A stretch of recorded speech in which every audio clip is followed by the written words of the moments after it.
Hello, my name is Alexandra Warren Carrasco. I'm a business administration student with a concentration in entrepreneurship at CSUDH. I am a junior and will be graduating in spring of 2022. My career goal is to work somewhere behind the scenes in esports. I would especially love to work with schools to create facilities for their students that are tailored to gamer needs. I'm very interested in entrepreneurship, and I do own a small custom mechanical keyboard business to both practice my concentration as well as have a little fun with something I'm passionate about. I got introduced to collegiate esports when I transferred to CSUDH from El Camino College. I'm pretty sure that I just Googled CSUDH Esports and joined through ToroLink. I've been really interested in watching professional esports since around 2016.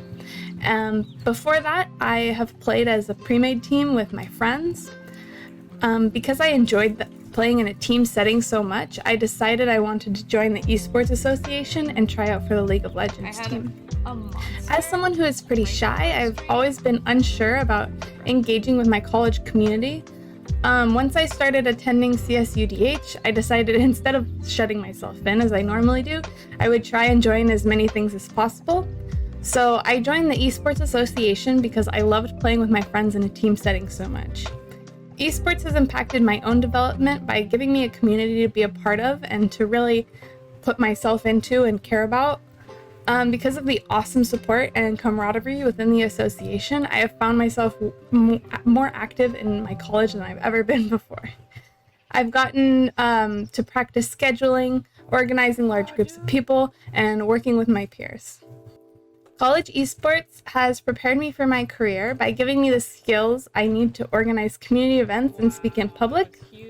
I've been given some really awesome opportunities to speak to high school students, and it was absolutely nerve-wracking, but I did it. And now I know the world won't end if I have to speak publicly. I've also had the opportunity to champion diversity and inclusion, so I've been brainstorming community events that will promote inclusivity and how to organize these events.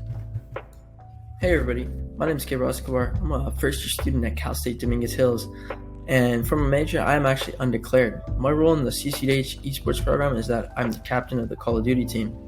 One of my many career paths I'm thinking about is becoming a real estate agent or becoming an entrepreneur and starting my own business.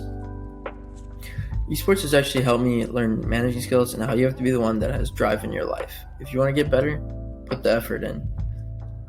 I believe esports has had a big impact on campus because it brings people together. I personally can attest to this because I'm a first-year student. I've actually never been on campus because of COVID. And when I joined the program, I actually got connected with many other students who had the same passion for gaming like me. And I made friends, and some people I would even say are family now.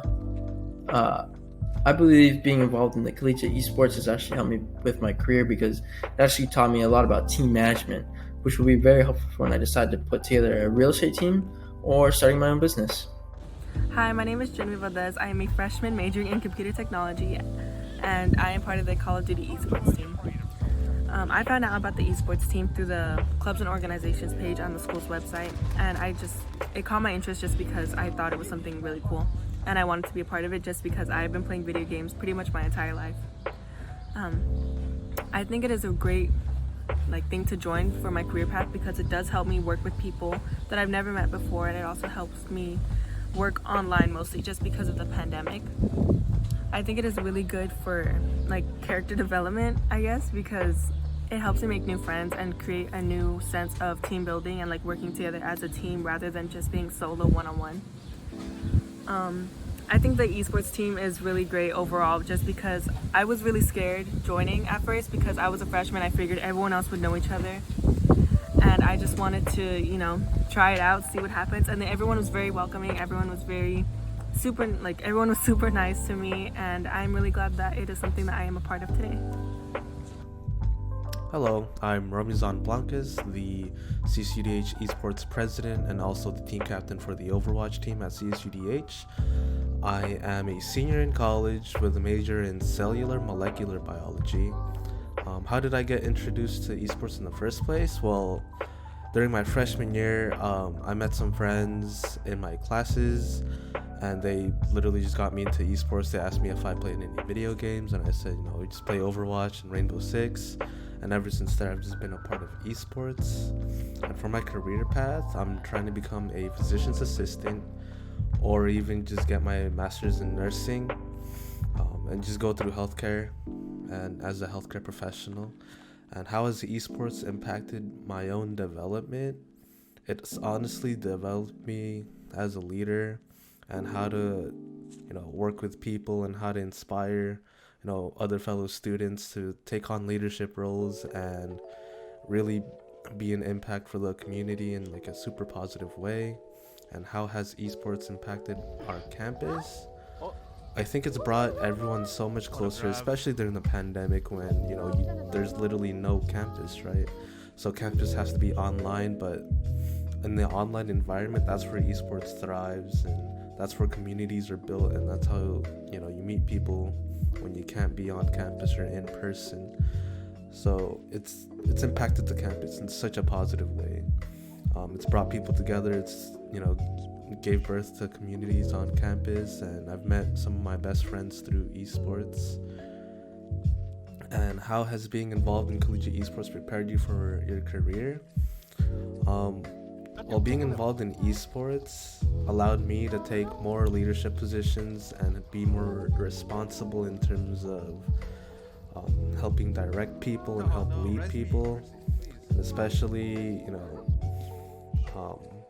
when connecting with other campuses, I also get to meet other students, and I get to learn from them on how they've developed as a part of esports, or even as students. Or I also ask them for advice in terms of how are you using esports to actually develop yourself as a leader, and how to overcome certain problems. So networking and having really strong leadership experiences is really helping me get prepared for my career and be more confident with myself overall. Hello, my name is Danielle Tan. I am a streamer for the CSUDH Esports Association. I am a sophomore and I am studying clinical lab science. I first got introduced to esports in college by following my student body association's Instagram, and I believe they made a post about the CSUDH Esports Club. I'm a gamer myself and I grew up on it, so I decided to check out their page. I found out they're really involved, so I reached out and asked if they had a competitive Valorant team. In fact, I ended up auditioning, becoming a substitute, and even played in a few games that were pivotal to the championship that CSUDH Cardinal won during the NECC Valorant League. My career path is a clinical lab science. We are the ones working behind the scenes to give you a result for your tests. So let's say, for example, your doctor gives you a test to see if you have a certain disease. We are the ones that those tests are being sent to. We analyze it, we report on it, and we give your doctor a result to work with and give you a diagnosis. Esports has impacted my own development by allowing me to build a community and also be part of one. I've been able to connect with a lot of gamers around my school, which is amazing because I wasn't too sure if there were any of us out there. It's hard in a college because there's thousands of people and sometimes you feel really small. But to be able to find people with common interests and common goals as you, and just love playing video games like you, is amazing. And especially during the pandemic, it's helped keep myself sane. It's helped me meet other people. It's helped me make friends. And I think it was really pivotal to me still having a good time being at home because I was able to play games with these people that I met. Esports has impacted my campus by helping us and creating a community in which we were able to connect and play games with each other. During the pandemic, it was hard for everyone. We were not able to see our friends, we were trapped at home. So this outlet that CSUDH Esports created was amazing because we were able to still hang out, over Discord, over games, over calls. And it was just a good time. And not only that, but there were casual game nights that people could participate in, as well as competitive games, where not only were students participating in the games, but also we were in the sidelines cheering them on and hoping for their victory. So it really helped foster the sense of community and strengthen bonds between students at CSUDH. Being involved in collegiate esports has helped my career by letting me find professional contacts that I may use for the rest of my career. Not only have I made friends, but I also made people who may be in the same career as me. So I'll be able to reference them, call on them if you need help, just seek some professional advice. And I think that's something that's really invaluable because not only do I enjoy playing games with them, but also the fact that in the future I may be able to meet them and to seek help from them or help them is an amazing fact. Now, what's so great about CSUDH Esports? Well, I think they're one of the most accepting esports clubs out there. I think that's just a fact. Because I actually wasn't that high of a rank. I was pretty low rank in Valorant, and they still gave me a chance, and they let me be a part of the team, and that meant a lot. Because I didn't feel like I was discriminated against for being a low rank. I felt welcomed, and I felt like I was a part of the team. And sometimes it's hard being a woman in esports because there still might be some stigma around it. But I didn't feel any of that, and I was still part of some of the victories that were pivotal for the championship that they won. So I think it was overall a good time, and it's just, I've never met a group of people that are so accepting, so friendly, and just so fun to be with, and I think it's a great time for everyone, as well as, an awesome space to grow in, and not only that, but we're also all able to hone our skills within our own games, and be proud of each other and push each other on. Hi, my name is Lorenzo Martinez, and I am the captain of the Super Smash Bros. Ultimate Team. I am currently a senior in college with a major in digital media arts. I first got introduced into esports when I started hanging out around the game room at campus, and that's where I was introduced to the Super Smash Bros. Players, and one thing led to another, and eventually I ended up becoming the team captain. For my career plans, I plan to work in video editing, which has been really good for me because I've had so many great opportunities to work on video projects involving esports and also being a part of the content creation team. Esports has impacted my own development a lot in the sense that it's helped me grow as a person, and it's helped everybody I know who's involved with esports grow. I've gotten to see a lot of development in a lot of my friends, and I feel like we've all grown a lot together from it. Esports has impacted our campus a lot, not only just by throwing events, but us collaborating with other organizations to really give some recognition to others on the campus, as well as get ourselves more populated. Being involved in esports has really prepared me for my career. Mainly is because it's helped me grow as a person, helped me get along with others, and helped me really thrive in my community. What's great about esports is that it's given us gamers a community to really thrive in over the years, and I would highly recommend it to anybody who's even remotely interested. I think my experience here has been really more than well worth my time.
Let's go! Woo! That's sweet. Guys, I can get used to this. HyperX Alloy, built strong because it has to be. Located in the heart of Los Angeles, one of the most culturally diverse cities in the U.S., Children's Hospital Los Angeles welcomes children and families from all over the world. With over 350 pediatric specialty programs and services, Children's Hospital Los Angeles is consistently ranked among the top programs by U.S. News and World Report.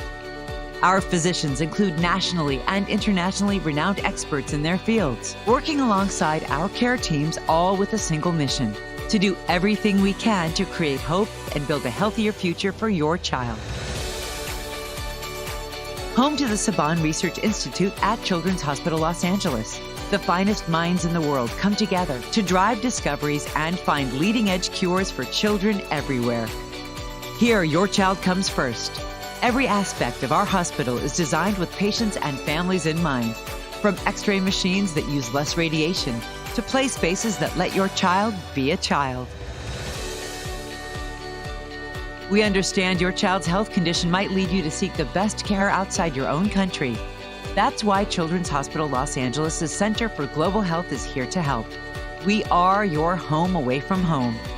The Center for Global Health offers international families one point of contact to facilitate seamless, culturally sensitive care for hundreds of children from more than 75 countries.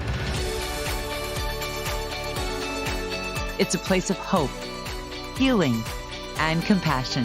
Children's Hospital Los Angeles, creating hope and building healthier futures around the world.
Hello, everyone, and welcome to the Compton Esports Unified League Mentorship Esports Tournament. I am your host and caster, Eli the Curry, and I am joined today by Dizzy, who is one of the CSUDH mentors, as well as Ruben Capoto, General Manager of the CSUDH Esports organization.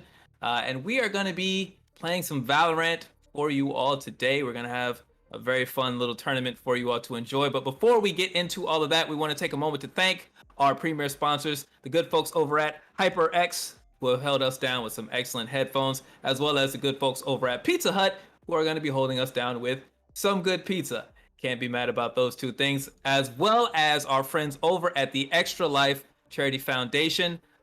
We are partnering with them and using this as an opportunity to raise money for the LA Children's Hospital. For those of you who don't know Extra Life, and if you're in the gaming sphere, it's kind of hard not to, they are one of the best charity organizations. They do a lot of work throughout gaming and throughout various gaming communities to raise money for children to keep the game on while they go through the process of healing from some of those serious illnesses. So extra love to Extra Life for all the good that they do for us through gaming.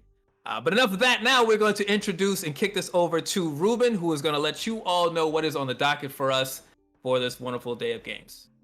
Thank you, Eli, and thank you for that awesome introduction. So we're excited.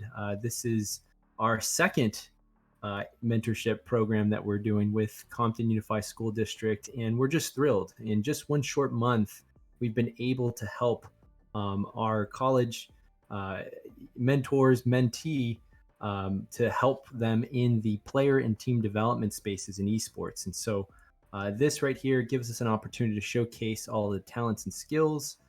They essentially have worked really hard to work in the areas of exploring more communication skills and more areas of strategizing within the game, and also building strong relationships within their mentors and mentees.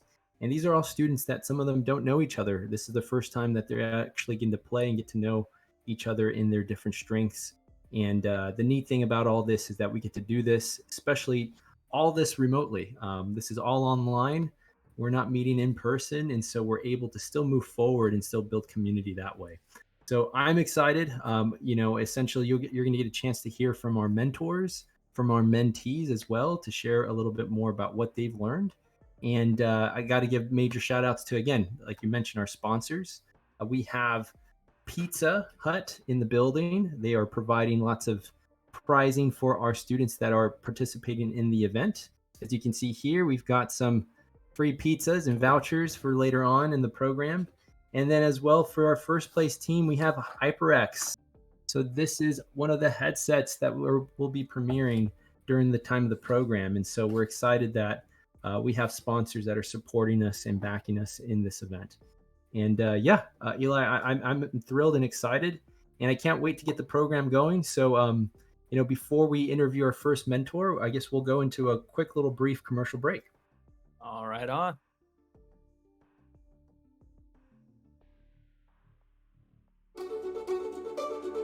Located in the heart of Los Angeles, one of the most culturally diverse cities in the U.S., Children's Hospital Los Angeles welcomes children and families from all over the world. With over 350 pediatric specialty programs and services, Children's Hospital Los Angeles is consistently ranked among the top programs by U.S. News and World Report. Our physicians include nationally and internationally renowned experts in their fields, working alongside our care teams, all with a single mission: to do everything we can to create hope and build a healthier future for your child. Home to the Saban Research Institute at Children's Hospital Los Angeles, the finest minds in the world come together to drive discoveries and find leading-edge cures for children everywhere. Here, your child comes first. Every aspect of our hospital is designed with patients and families in mind, from X-ray machines that use less radiation to play spaces that let your child be a child. We understand your child's health condition might lead you to seek the best care outside your own country. That's why Children's Hospital Los Angeles' Center for Global Health is here to help. We are your home away from home. The Center for Global Health offers international families one point of contact to facilitate seamless, culturally sensitive care for hundreds of children from more than 75 countries. It's a place of hope, healing, and compassion. Children's Hospital Los Angeles, creating hope and building healthier futures around the world.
All right, folks, welcome back to the CUEL Mentorship Esports tournament.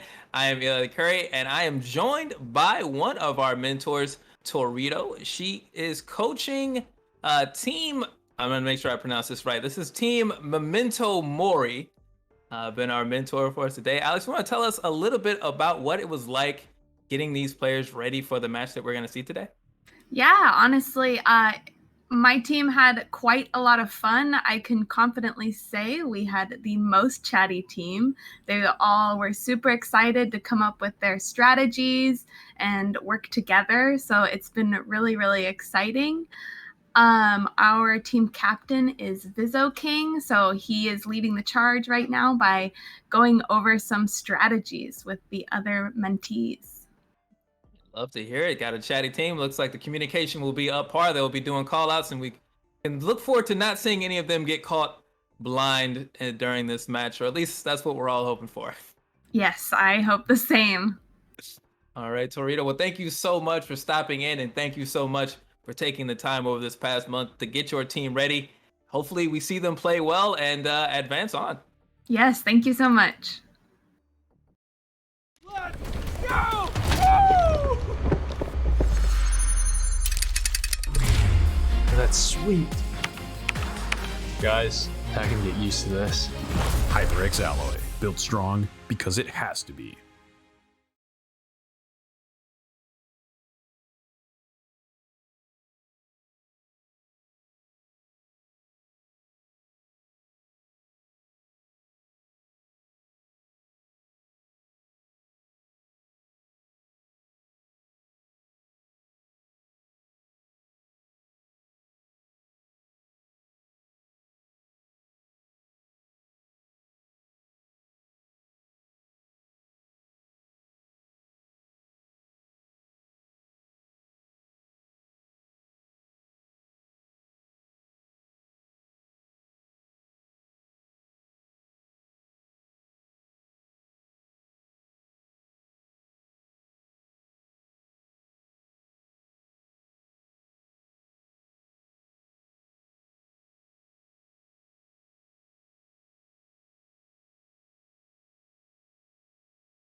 All right, folks, welcome back. Eli the Curry and Dizzy here with one of the members of Team Memento Mori. It is Spooky. Welcome, Spooky, to the broadcast. What's up? What's up? Uh, so just want to give you a chance to or answer this question. How much experience do you have with Valorant as a game, and what was your experience in the month leading up to this tournament here, this mentorship experience? Well, before the mentorship, I had zero experience with Valorant.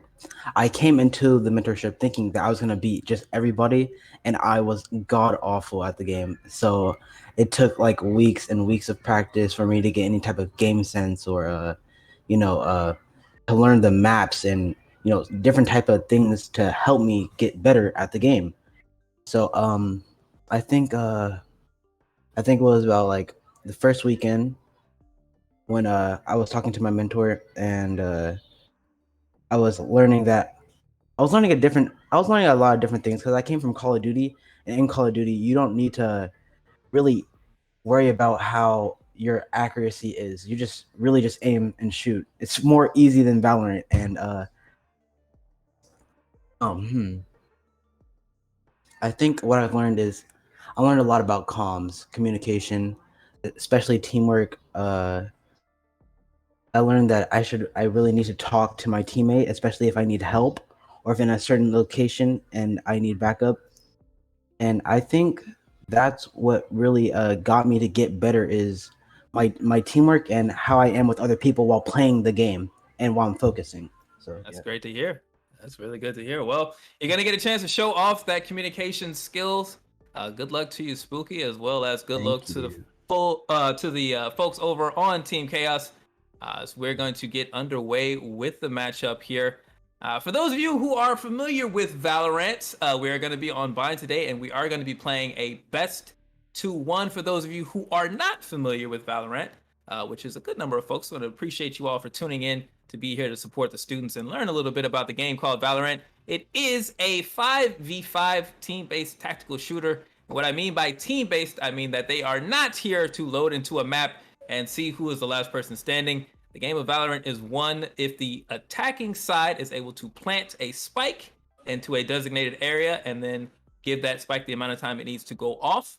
And or if they eliminate, you can't win by killing everybody, but it's a lot like harder to win that way. It's honestly the harder way to win. The defending side also wins if they are able to defeat all the attackers before they can plant the spike, or if they can defuse the spike once it goes down. If that sounds like a lot and it's very complicated, I promise you it is when you're playing, but it will make much more sense as an observer.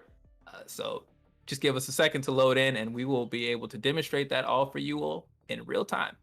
And definitely, and as the game goes on, we will be pointing out some key events that happen. So for those of you who are completely new to Valorant, you'll probably be pros by the end of the stream. So please enjoy and yeah, support all our mentors and mentees as they show off their skills and what they've been working for, for the past 4 weeks.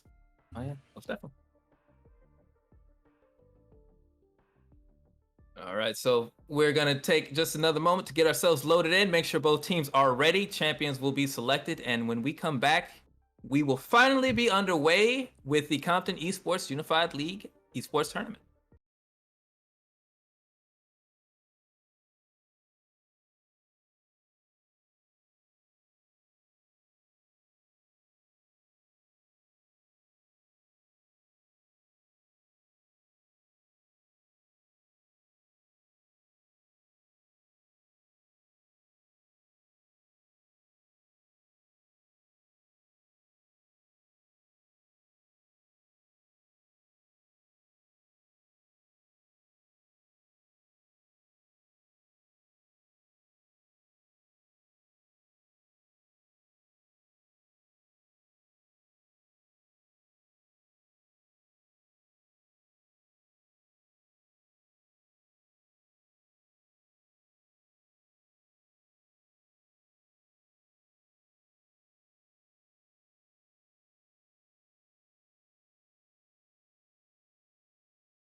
right, everyone, welcome back.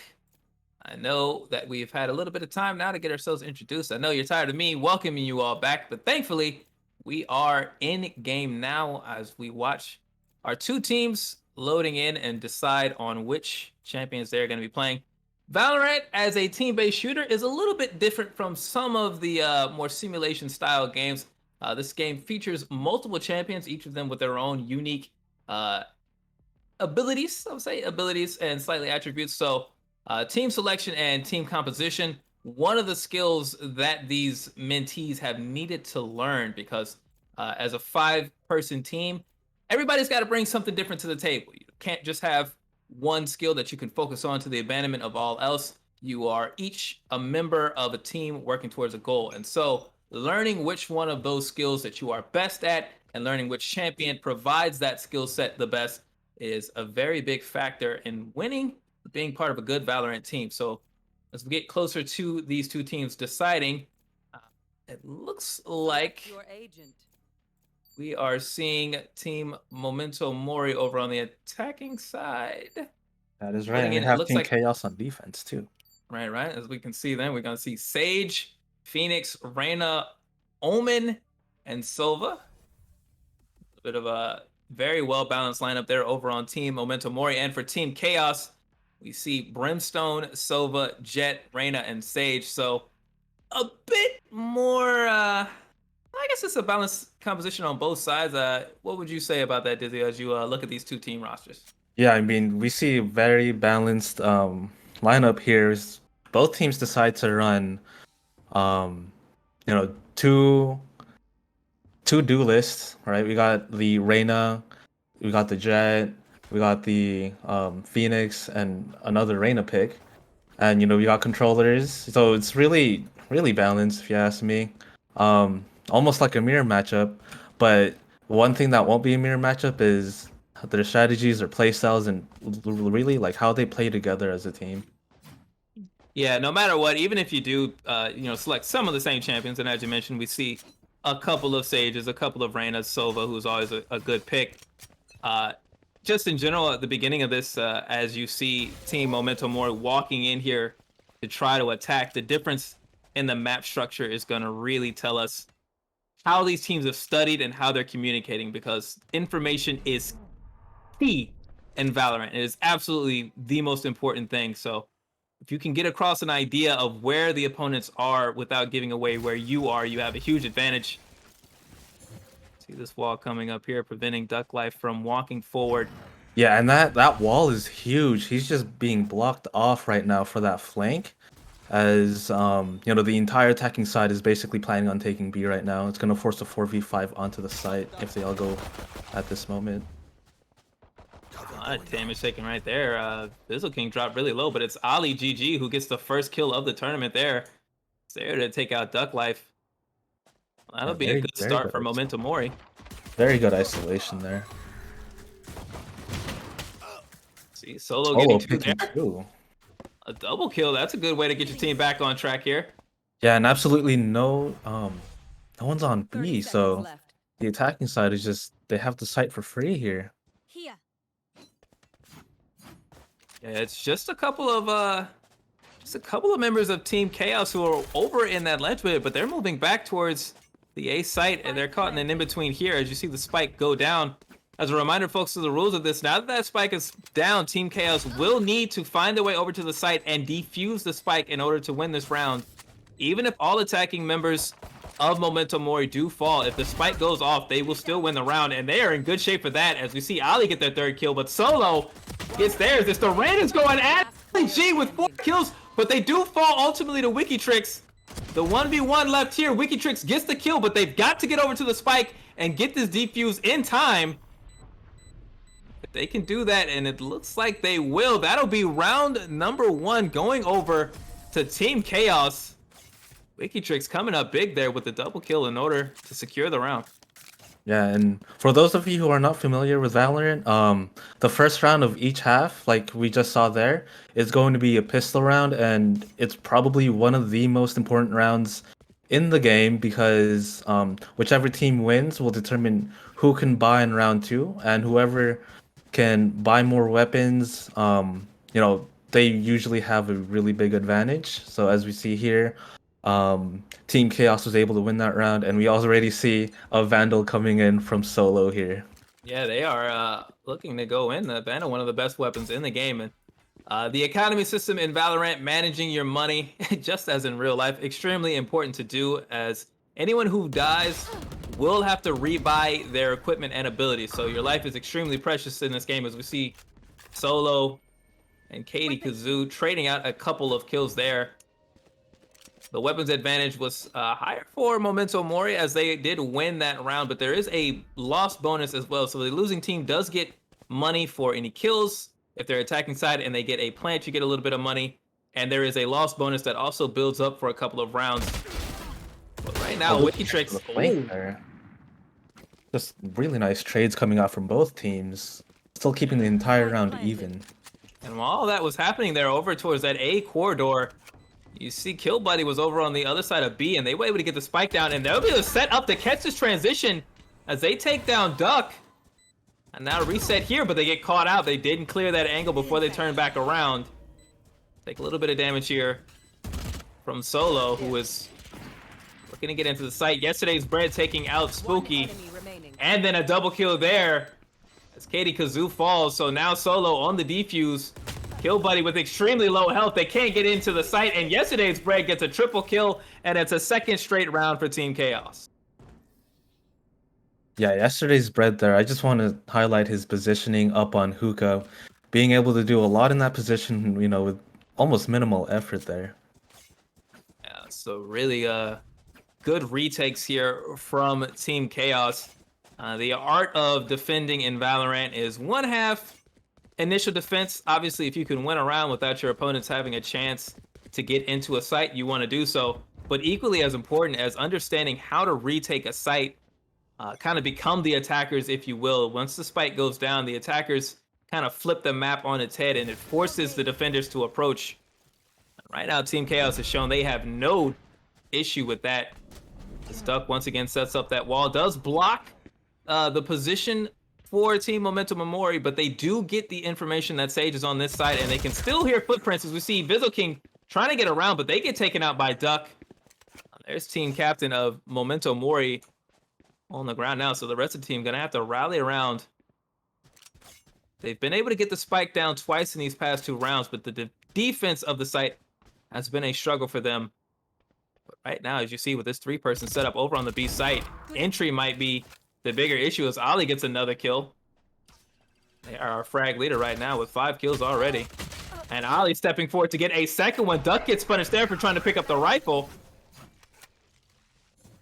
Your Arena ult going off here. A very strong rotate off of B here. He's just flipping the tables and going straight to A. Almost for free. The Memento Mori just getting onto side as soon as possible, getting the plant down. To buy time for themselves, but Yesterday's Bread getting 2, going to be a challenge. Getting 3. Oh my goodness. Yeah, Kill Buddy there caught unawares. Spooky there gets taken around the corners. Yesterday's Bread gets 4 kills, taking out almost every member of Memento Mori, and it is a third round now here for them. And so what happens now, folks, is the loss bonus for Memento Mori has maxed out. It's as much money as they're going to get for losing here. So you see some rifles loading in. They should be able to fully equip themselves. And you can also see on the other end for Team Chaos that they are also buying up rifles, some light shields, and some heavy armor as well. But this is a big round now here for Memento Mori. At this point, fully loaded. They're going to want to be able to get into the site, get the spike down, and defend it. If they fall behind here, they could definitely see this half starting to slip away.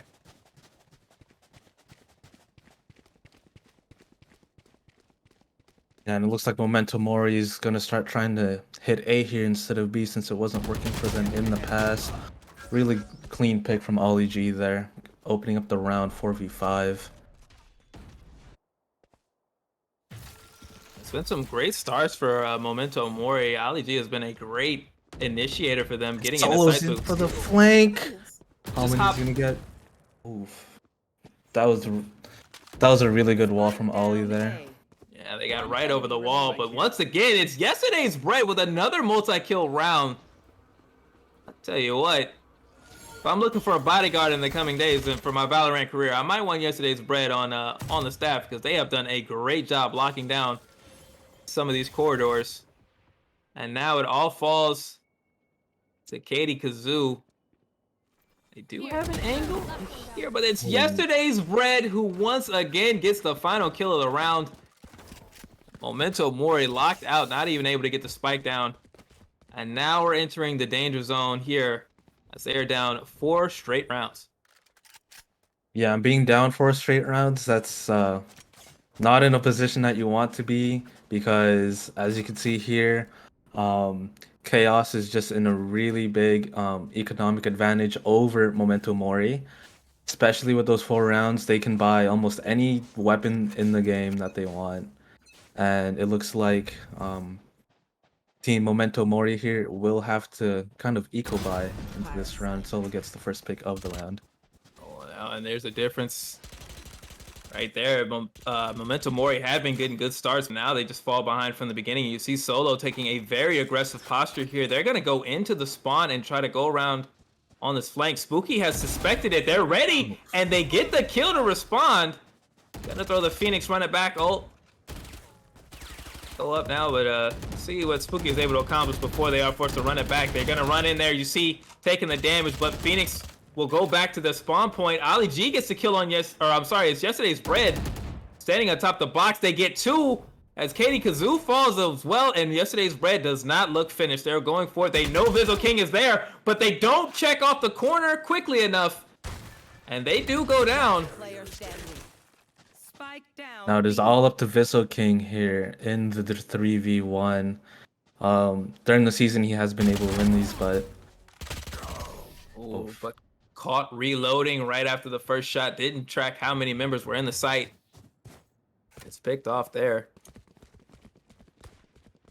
Should mention, folks, that there is a half system. So while Team Chaos has had a dominant first half so far as the defenders, they will have to close out the gap, the game on the attacking side after 12. I spent too long and I forgot the number again. yeah, it's 12 rounds per half. Yes. Yeah, so after the 12th round, the two teams will switch side, and it is a first to 13 games scenario, and unless we get to a 13th or a 12-12 tie, in which case we will go to overtime and you'll have to win by 2. But tell you what, right now Team Chaos does not seem concerned with that possible outcome, as they are looking very comfortable. You hear the Wiki Tricks is stuck in the reactor here.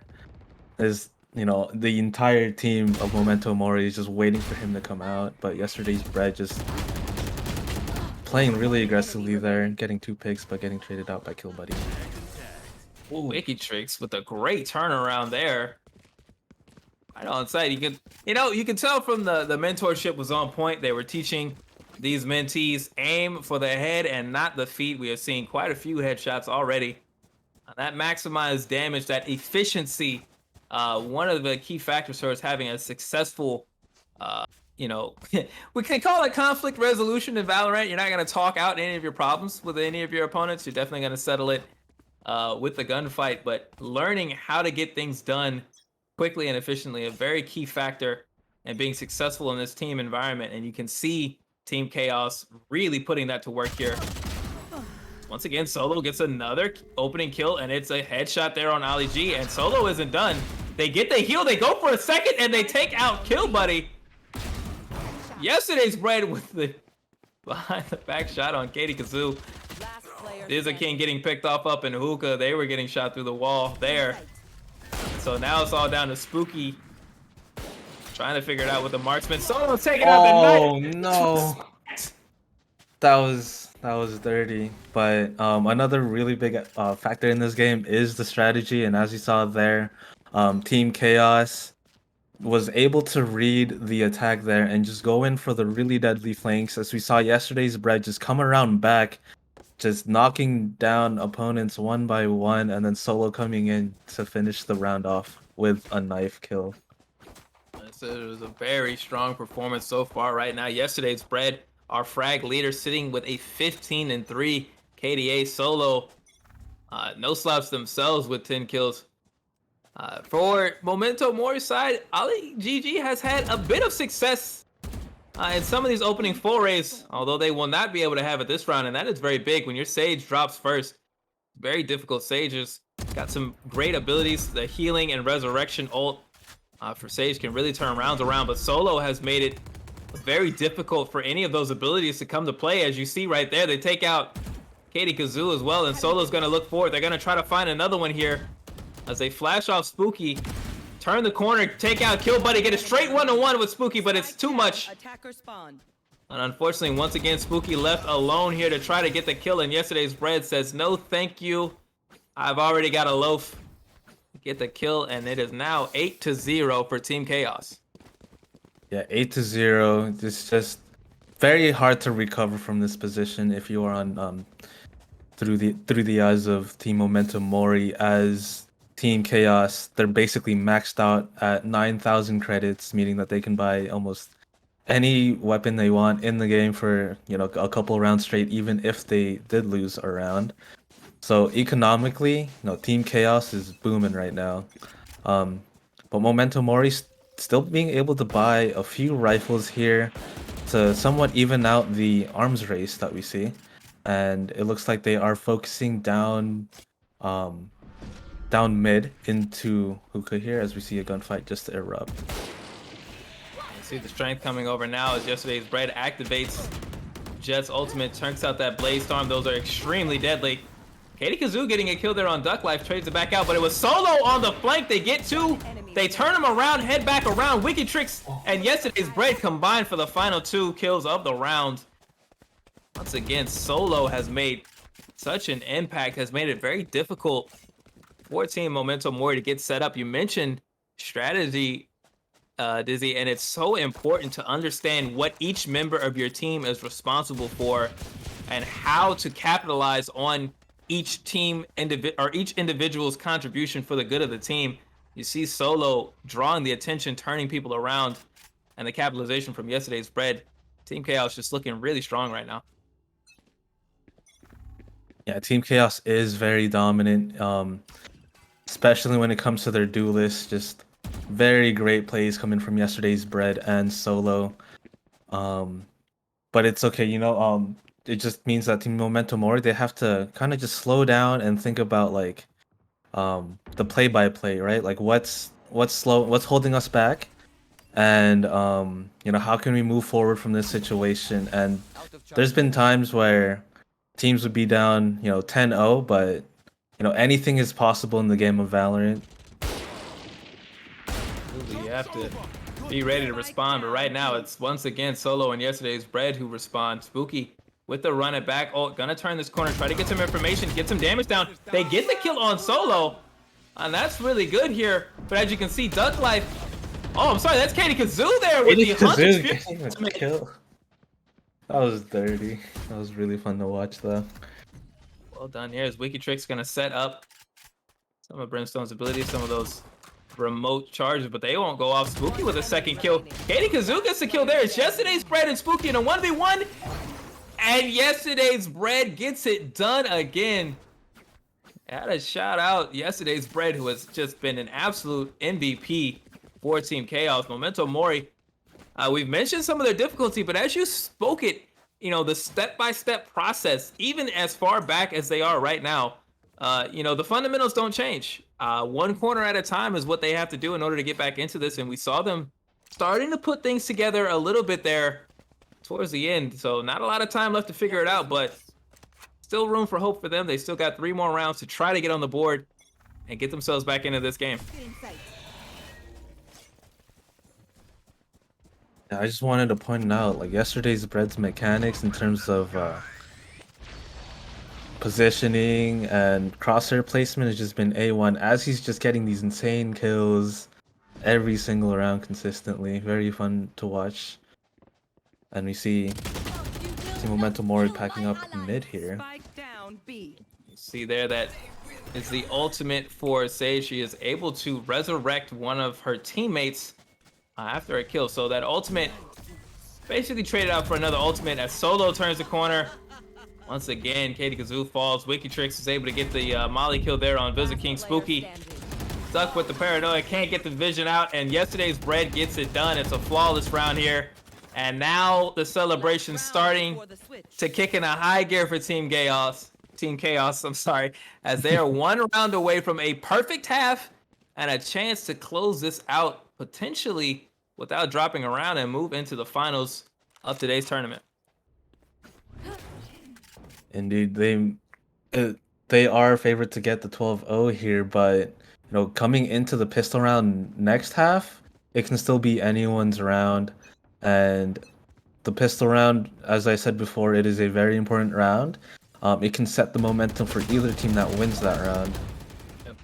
Well, it's a good start here for Memento Mori. As you saw, Duck Life was trying to get some of those darts out.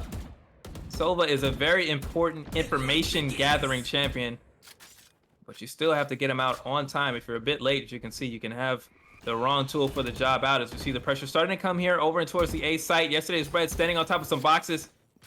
They do get flashed there. They fall back, but it's Solo who picks up. They take down Kill Buddy as Duck gets into the action. They're taking out Spooky. Smoke comes down here from yesterday's bread. They want to get aggressive. They're going to push up on that wall. Duck gets another kill on Katie Kazoo. And even though they're low here, they're going to trade out. Solo steps forward, but it's yesterday's bread who turns the corner, and they get the kill on Ali G. And once again, it all comes down. It's a 4v1 here as Vizo King over on the other side. They were trying to get, I think, a smoke up to cover themselves, but it was Wikitrix's aggressive posturing. They move through and get the free kill.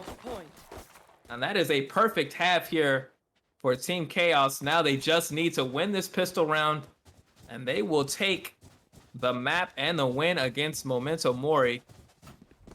That was all on the defending side for Team Chaos. They were very strong there, but now, as we have this last 20 seconds before it, we'll see what aggression they're able to pull out and see if Team Memento Mori can get themselves started once they're on defense. Yeah, and Team Chaos here is just coming into the half with a lot of confidence as we see them all pack up towards A here, planning like an all-out push. It's going to be very fast-paced round, if you ask me. There, the recon dart out. They do have their eyes on Ali G as they step forward. It's yesterday's bread and Duck getting a kill. Solo falls, but you see the speed with which Team Chaos is playing this attacking side. Already the spike down. Katie Kazoo gets a shot off there on Duck, takes him down. The nice headshot. Wikitrix trades it back out, and now it is up to Vizo King and Spooky to make the rotation from B over to A. They will be moving into a 3v2. And you have to think eyes are going to be on that corridor before long. There's yesterday's bread. They turn. They find Vizo King. It's all on Spooky, and they're not able to get it done as yesterday's bread continues a dynamite performance. 3 kills in the final round, and they will finish with 26 kills overall. A 20 piece there for yesterday's bread. Solo not far behind with 20 kills themselves, and a perfect performance for Team Chaos. Really great performance from yesterday's bread and Solo. As you can see, the gap in the average combat score of almost 200, over 200 points actually. Just pumping out kills every single round. Super fun players to watch. GG's on both sides really. All these mentees have put in a lot of work, and they've learned a lot. So just I want to give a huge shout out to them for making the entire mentoring process super fun. Absolutely, you gotta shout out everybody involved in it, and congratulate the folks. It is not easy to get yourself out there and be willing to compete. Go on stream or even just go into a lobby and be willing to try your best and try to win a game, whether it's Valorant or any of the other competitions out there. So yeah, definitely a round of applause to every single one of our students who are competing today. All the same, the HyperX headphones are only going one way, so congratulations to Team Chaos. They take one step closer towards securing that first place prize for themselves. I want to remind everybody that the folks participating are also going to be getting some personal pan pizzas from one of our sponsors, Pizza Hut. So a little bit of restitution for everybody involved. Personally, I have to go with I'm a pepperoni guy myself. I don't know about you, Dizzy, but I think if I had to just get one topping, pan pizza probably only going to get one. I don't know I'll have about to go pepperoni. pepperoni for I'm, myself. I'm I more don't of know. a Skin. What about you? I'm more of a pineapple guy, but let's see what's more superior after we go through these post game interviews. I just got word that we may be interviewing Wiki as the mentor for Team Chaos here for the game recap, of course. Well, Wicked Tricks had a very strong performance themselves during this, but we see them loading in here. Wiki Tricks, how are you doing? I'm doing great. How are you guys doing? Doing all right. I know you got to be feeling great after such a wonderful performance from your team. We didn't get a chance to talk to you before our match began, but could you give us a little bit of some insight on what your experience was getting your crew ready for the match today? For me, getting my crew is ready was really easy because some of them were experienced already, but we still had to go through the chemistry side where we had to play games more and ultimately just play together and form a cohesive bond so we can dominate like we did this match.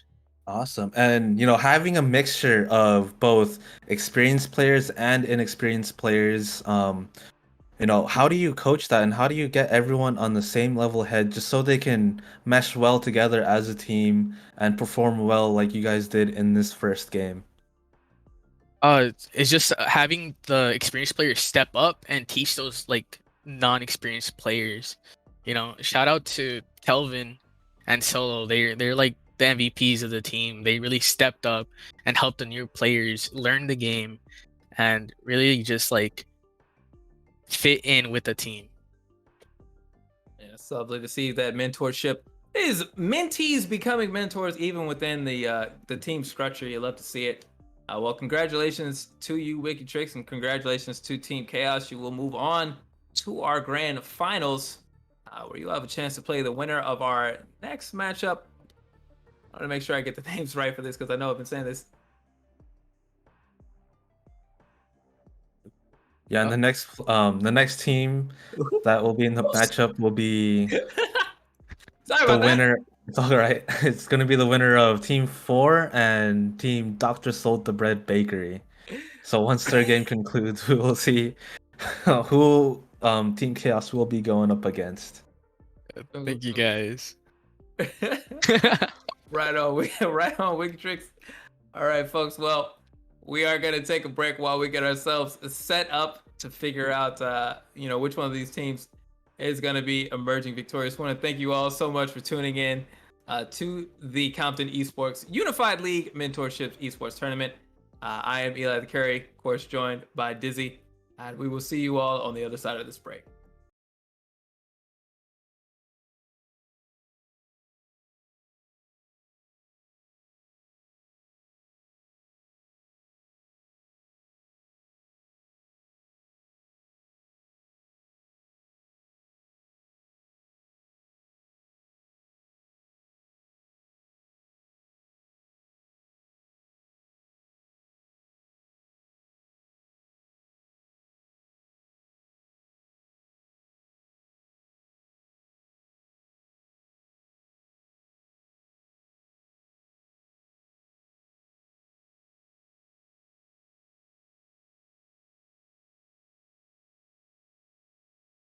Let's go! Woo!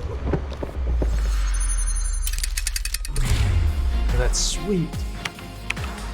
Guys, I can get used to this. HyperX Alloy, built strong because it has to be. Located in the heart of Los Angeles, one of the most culturally diverse cities in the U.S., Children's Hospital Los Angeles welcomes children and families from all over the world. With over 350 pediatric specialty programs and services, Children's Hospital Los Angeles is consistently ranked among the top programs by U.S. News and World Report. Our physicians include nationally and internationally renowned experts in their fields, working alongside our care teams, all with a single mission: to do everything we can to create hope and build a healthier future for your child. Home to the Saban Research Institute at Children's Hospital Los Angeles, the finest minds in the world come together to drive discoveries and find leading-edge cures for children everywhere. Here, your child comes first. Every aspect of our hospital is designed with patients and families in mind. From x-ray machines that use less radiation to play spaces that let your child be a child. We understand your child's health condition might lead you to seek the best care outside your own country. That's why Children's Hospital Los Angeles' Center for Global Health is here to help. We are your home away from home. The Center for Global Health offers international families one point of contact to facilitate seamless, culturally sensitive care for hundreds of children from more than 75 countries. It's a place of hope, healing, and compassion. Children's Hospital Los Angeles, creating hope and building healthier futures around the world.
Hello, everyone, and welcome back to the show. Eli the Curry here alongside Dizzy, and we are joined by the mentor for Team Dr. Soul, the Bread Bakery. Shan, how are you doing today? I'm doing great. All right. Well, obvious question aside, we want to know how this name came about, but we're going to ask the next person up. We're going to ask the mentee about that. Shan, I want to ask you, what was your experience like, dealing with these group of students and getting them ready for the game we're about to see today? Honestly, it was really fun. Like, honestly, it's my first time coaching and mentoring, so it was a lot of new experiences. But not the kids weren't the only ones that were having a learning experience, because I was as well. Like I said, all of us had fun. Everyone worked well together, and we all learned a thing or two. Oh, well, it's great to hear. I'm glad that you got something out of it, and I look forward to seeing you and your team play today. You go up against Team 4, which is the name of our fourth team in today's bracket. It's just Team 4, so. Very nice and All right, simple. look forward to it, definitely. Absolutely, man. Good luck to you. We'll be right back here. We're gonna grab a member of the opponent. This is a textbook word for them. Somebody can get extra credit if they can say it right. The eponymous member of Team Dr. Soul the Bread Bakery, Dr. Soul the Bread, right on the other side of this break.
Let's go! Woo!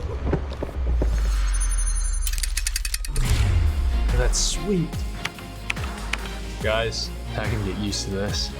HyperX Alloy, built strong because it has to be. All right, everyone, welcome back. I'm here with a player of great interest right now. It is Dr. Soul the Bread. Welcome to the production. Thank you. So I gotta ask, how did you come up with the name Dr. Soul the Bread, and what is the story behind the team being called Dr. Soul the Bread Bakery? Well, they named it after me. I used to be, well, I say I'm really bad at video games, and they would, like, winning would be like bread, and I would like sell or throw, and that's how my name got Dr. Soul the Bread. I see. Okay, I understand there. Years of experience with it. Well, I too have years of experience not getting the bread, as it were. So you're amongst friends even with that. But what was it like being part of a team? Getting to know your other teammates over the course of the past month. It was good. I enjoyed learning with my teammates and trying to learn Valorant. That's great. We're glad to hear that, and wish you good luck today with the competition, and hopefully, some of that camaraderie continues forward even after today's events. But best of luck to you on the game today. Thank you. All right, folks. So that was our interview with Dr. Soul the Bread. Well, it looks like the team will have to rally around them, Dizzy. Yeah. But that's just an example of, team support, having an entire, team named after you. Quite the feat. So I was pretty impressed when I first heard that name. I'm like, oh wow, it's like one of the players on their team. Yeah, definitely interesting. But it's how it goes. It takes everybody to make a full group. So we'll see how it goes for their team as they go up against Team 4. We're gonna be playing on Split for this map. Reminder that these are just one map games, including our finals. So we're gonna be moving pretty quickly through today's competitions, but we are gonna take a break to get ourselves loaded up, get everybody ready to go for our next game for you all. For Dizzy, I'm Eli Curry here at the Compton Esports Unified League, the CUEL Mentorship Esports Tournament. and we will get our next match underway right after this break.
All right, everybody, welcome back to the CUEL Esports Mentorship Tournament. I am Eli the Curry, joined by Dizzy.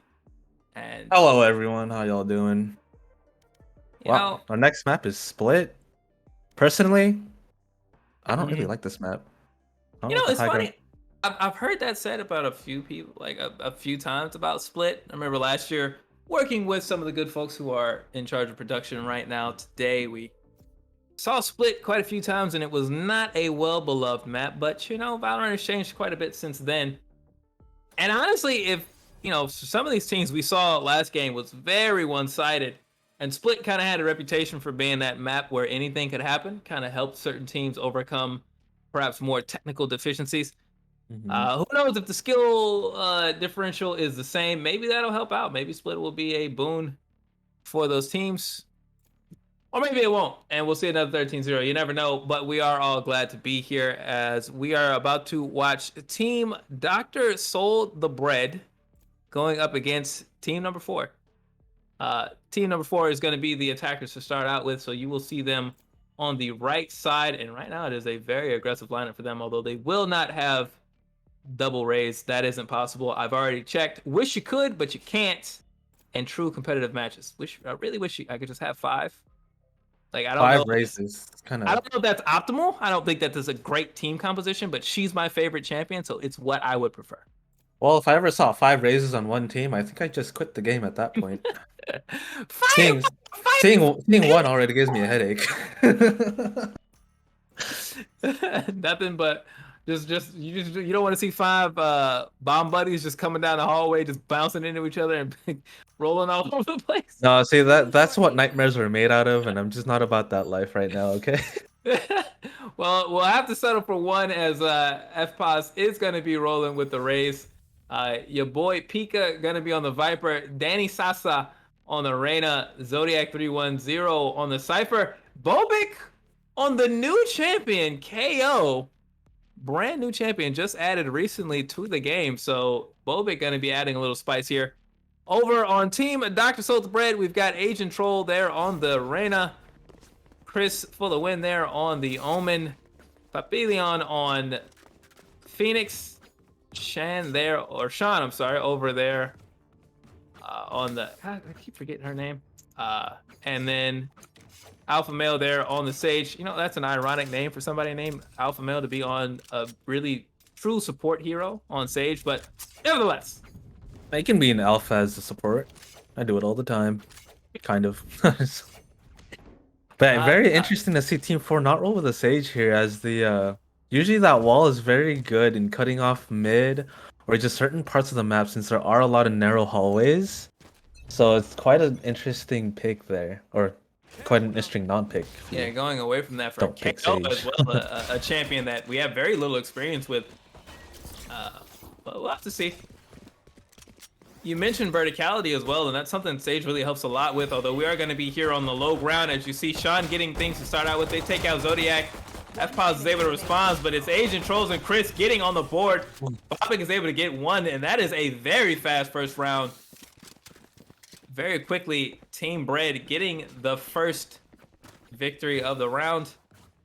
They'll want to follow in the footsteps of Team Chaos, who won round number 1 and then didn't look back, won their first game 13-0. Team Dr. Sold the Bread would love, Team Dr. Sold the Bread Bakery is the full team name. They would love to do nothing more to represent and get that 13-0 and move on to the finals.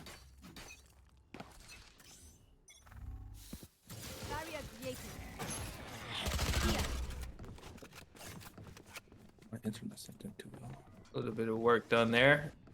Alpha Male's wall getting destroyed, and that's going to move Team Bread back away from those corridors. It's going to give a little bit of room here for Team 4 to operate.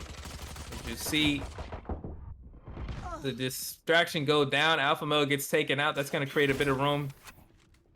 Shane going to throw out these Bird Seekers here, see if they can get a flash, get some intel. They turn the corner alongside Agent Trolls. They get some kills. Sean right now looking tremendous. It's Sean and Chris W handling the entire hallway. Round number 2 going the way of Team Bread as well. So that's a strong bit of work there for them to get that work done. You saw team number 4 was able to get the first pick, and that first pick momentum can be very important in Valorant, but you've got to be able to capitalize and maneuver, and that's something the experience level will teach, and you'll see a little bit of that as Team Dr. Salted Bread has a bit of an EXP advantage in those regards, as we see Sean right now trying to get the vision down. Bobik will be able to destroy that drone, but it still gives Sean the information. Both teams now will have to communicate that little information. And you see FBot's doing a good job there getting the first blood, but it's Asian Trolls who trades it back out quickly. Sean takes a bit of damage here going over into the site, but they go down. Oh, I'm sorry, they take out Zodiac. As we see right now, Danny and your boy Pika trying to roll all the way around the side of this map.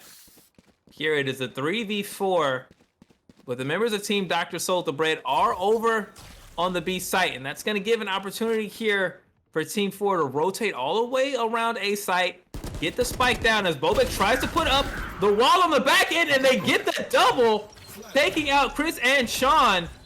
And that is a huge double kill here, as that's going to leave the numerical advantage here for Team 4.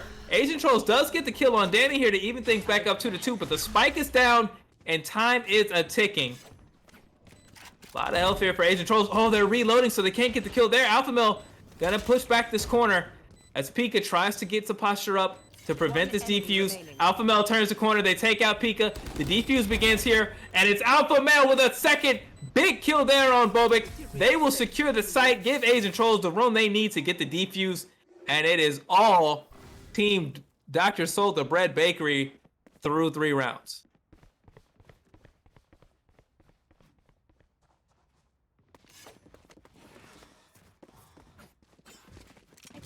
My internet was not doing too well there.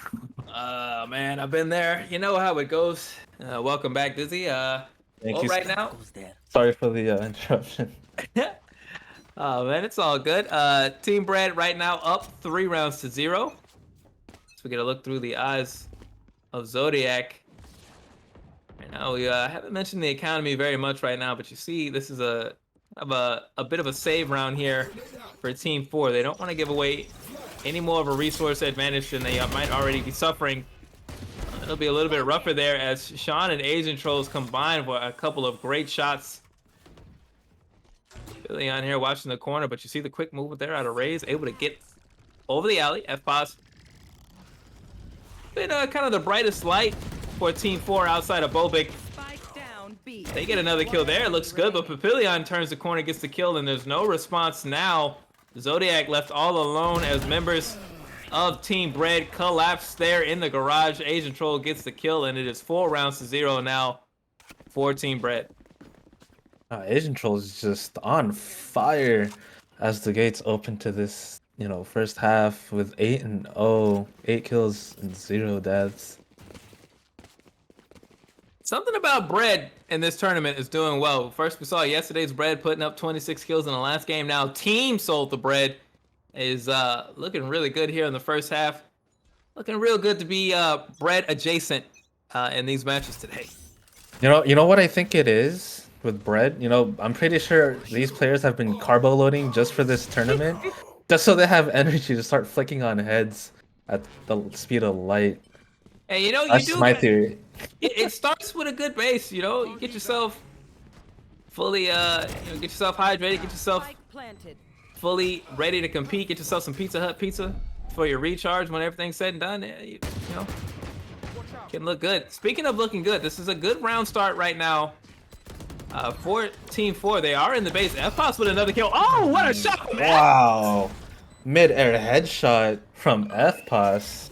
And the Raze ultimate there, the showstopper, to buy some more room there, allows Bobik to step forward and then secure that spot. Team 4 does have the spike down, so they are at an advantage right now. Asian Trolls, though, coming up through heaven alongside Sean. They're both looking good. They get a couple of kills, even things back out, but the timer is going down. One enemy remaining. As Danny very good smoke there from Zodiac, delaying the kill and letting the bomb just go off, winning his team the round. I think that was a very good play coming from Zodiac. They didn't have to risk it, just putting up the smoke and saying, you know what, they can't see me. I'm just gonna hide and just delay the defuse as much as possible. Excellent job there. Remembering it is an objective-based game. It's not just about getting 5 frags and you win the round. No, you have to defuse the bomb if you are the defenders and it is set up. So a great job there from Team 4 to recognize what they needed in order to secure the objective. Gotta love that ability to prioritize and understand a goal and work towards it. They do accomplish that to get themselves on the board. And Zodiac gets a strong start. They're taking out Agent Trolls, who we mentioned has been huge. That's their first death of the match. And it's right at the start of round number 6.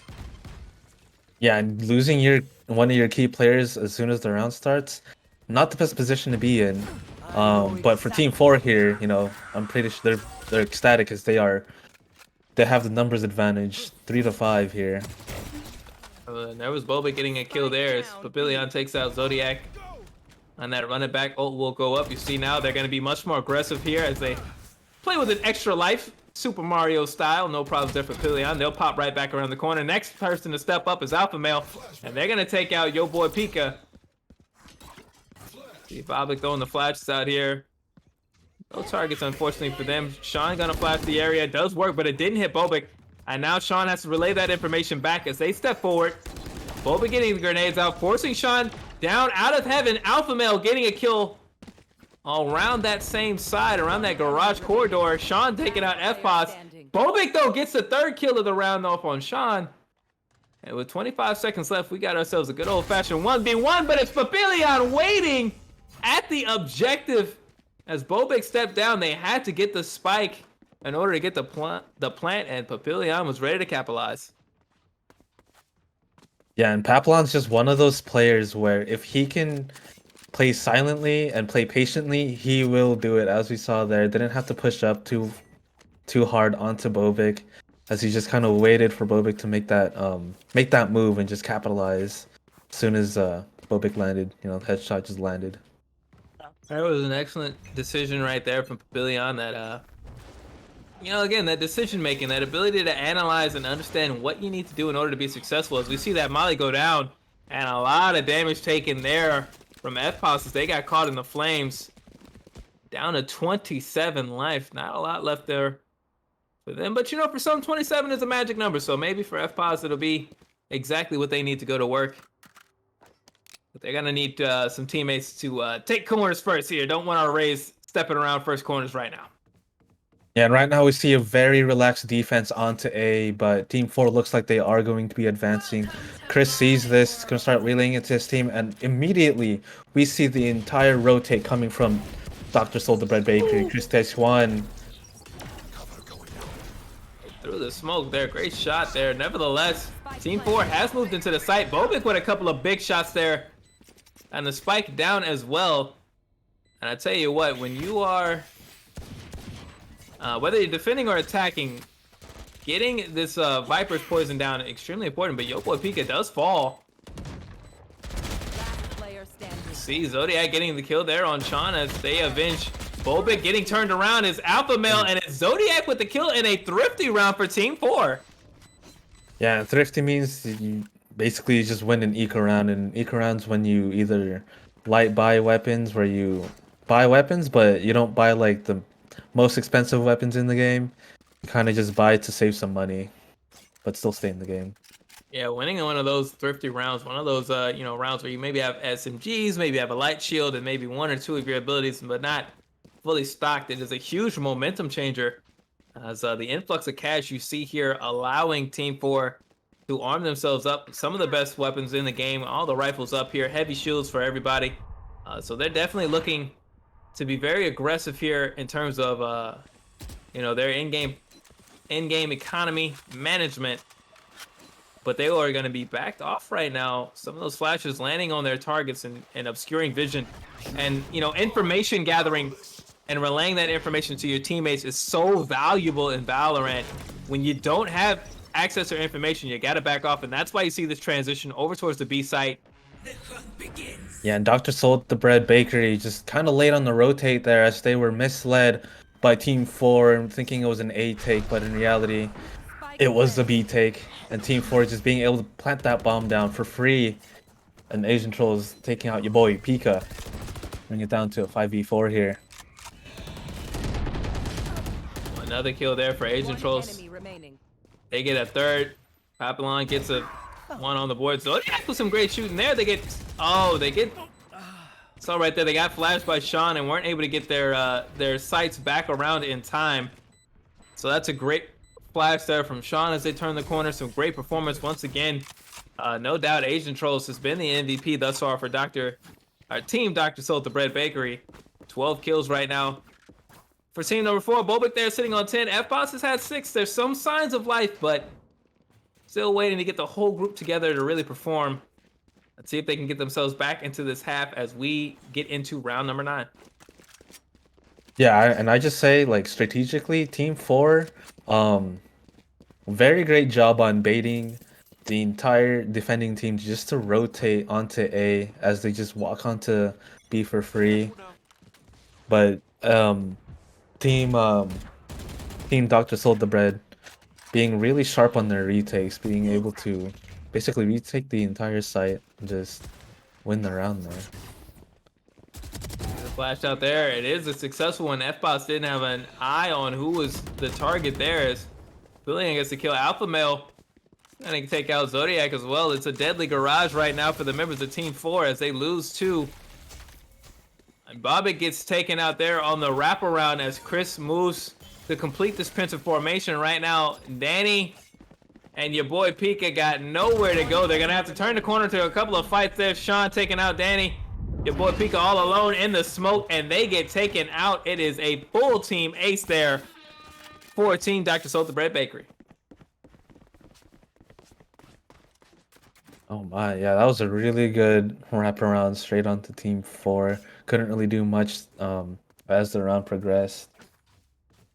And on split, it's very important to be taking mid control as well, because once you have mid, you kind of cut off the dangers of having flanks around from Team Dr. Salt the Bread.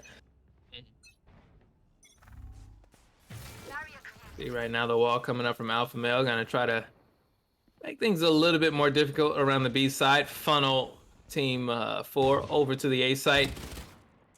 Catch him coming down that middle corridor. As we see right now, your boy Pika and Agent Troll exchanging fire, but a little light work. Nothing too heavy of a commitment right here. Some action over towards Heaven as Bobik up here now. They are gonna get sighted out by that dog coming through now, and that's gonna get Sean the information they need to get the kill. But it's Danny and FPOS who combine to get the next 2 kills. Danny gets the second one. Your boy Pika taking out Agent Trolls on the rotation. And so it is a 3-2 agent advantage here for Team 4. And Sean and Papillion have to be careful here as they come through the rotations. This is not going to be a free turn here.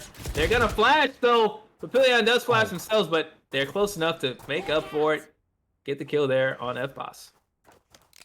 Yeah, that was a nasty double P coming in from Papillon and Sean. You know, just completely missed the flash, but that didn't matter as they peeked together.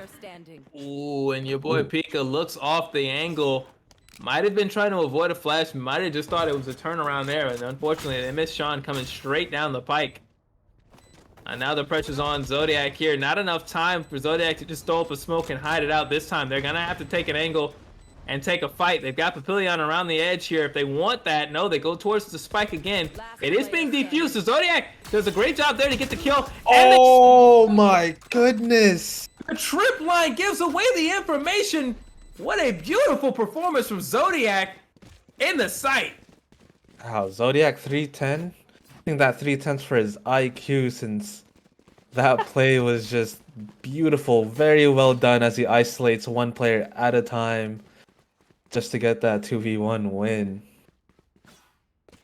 I know we saw some Zodiac 310 fans in the chat. Well, there's your round, folks. Go ahead and clip that and put it on the highlight reel. It's a great job closing out the round for Zodiac, getting Team 4 back onto the winner's side here in this half. Only a couple of more rounds to go before we go into the second half, and the teams do switch sides. So it's important to try to get the momentum and keep it going if you're Team 4. FPOS says, I hear you loud and clear. They take out Agent Troll. in this mid lane that's going to give some more advantage here for Team 4. Give them some more area of the map to play with. You see Alpha Male being forced back now. The Cypher upload going to spot everybody out. The pressure is coming fast and heavy here for Team 4 as they move over to the B site. They do have the spike on hand, and they will be able to get the spike down as we hear the Raise ult come out here from FPOTS. They're going to turn the corner. There's Alpha Male. Showstopper from FPOTS. Down the steps. Over the corner to Grandmama's house we go. FPOTS gets 4. Woohoo! Okay. Papillion's still alive though. It's not done. They do get caught reloading, and Danny Sasa handles that. They avert catastrophe, and there's a great round. Team 4 winning 4 here. And our second to last round before the swap here. It is, I'm sorry, our final round before the swap. It is 7-4. And things starting to get a little frisky here. Yeah, both these teams are just fighting tooth and nail. FPOS getting that incredible 4K for his team. No, I don't think I've ever seen a Raze just jump over a spray like that and take out a Sage. What a play. Couple of rounds, some highlight reel performances here from Team 4. So even though they're down, they're certainly not out of the fight, and they are showing the resilience that you love to see. Willing to take on adversity, formulate a strategy, and try to recover. As you see right now, their aggression as they push through up into heaven here. Bobik gonna try to clear this corner. There's Sean on the other end. Chris taking out your boy Pika. Off screen. Bobik's gonna move fast. They're gonna drop down, but Papillion is waiting for them. But it's Zodiac 310 with another follow-up. FPOS with the clean shot there on Alpha Male. Sean is able to get that, but look at what happens. Danny follows that up. These trades right now from Team 4 are looking tremendous. Oh, as I say that, FPOS gets taken out by Chris, but in a cross-map trade, Danny Sasa drops the spike, gets it down, and now it's just a matter of time. Chris has got to make a move. They've got to get this defuse, and they might have to do it right over Danny Sasa's dead body. Oh my goodness, look at the movement. Gotta love it. The strategic cunning of Danny Sasa getting themselves oriented, going around Chris right there to get the win. 7-5 here. It's still the advantage towards Team Dr. Salta Bread. That hot start that they had at the beginning of the first half isn't completely eradicated, but as we switch sides and go into this pistol round, we are pretty close to even here. If Team 4 can get this pistol round, they'll be in good shape to get the next round, get things even up, and maybe start pushing out a lead from there. Yeah, and it's still anyone's game here. 7-5. It's basically tied. Difference is just 2 rounds. But it looks like we are going to see a full B push here from from Team Bread. And we already see a full defense just rotating straight onto B. Yeah, but you see your boy Pika here getting those Viper walls up. She can be a real hassle to attack against, but Sean says, I ain't hearing none of it. Gets the kill there. So they get over into the B site. But Zodiac gets another kill there on Alpha Male. Papillion takes out FPOS. Zodiac just goes down to Chris. Yes, Chris and Agent Troll's doing a great job so far. Bobik all alone now here. And Agent Trolls turns the corner, takes the fight, gets the kill, and it is a successful round here for Team Bread.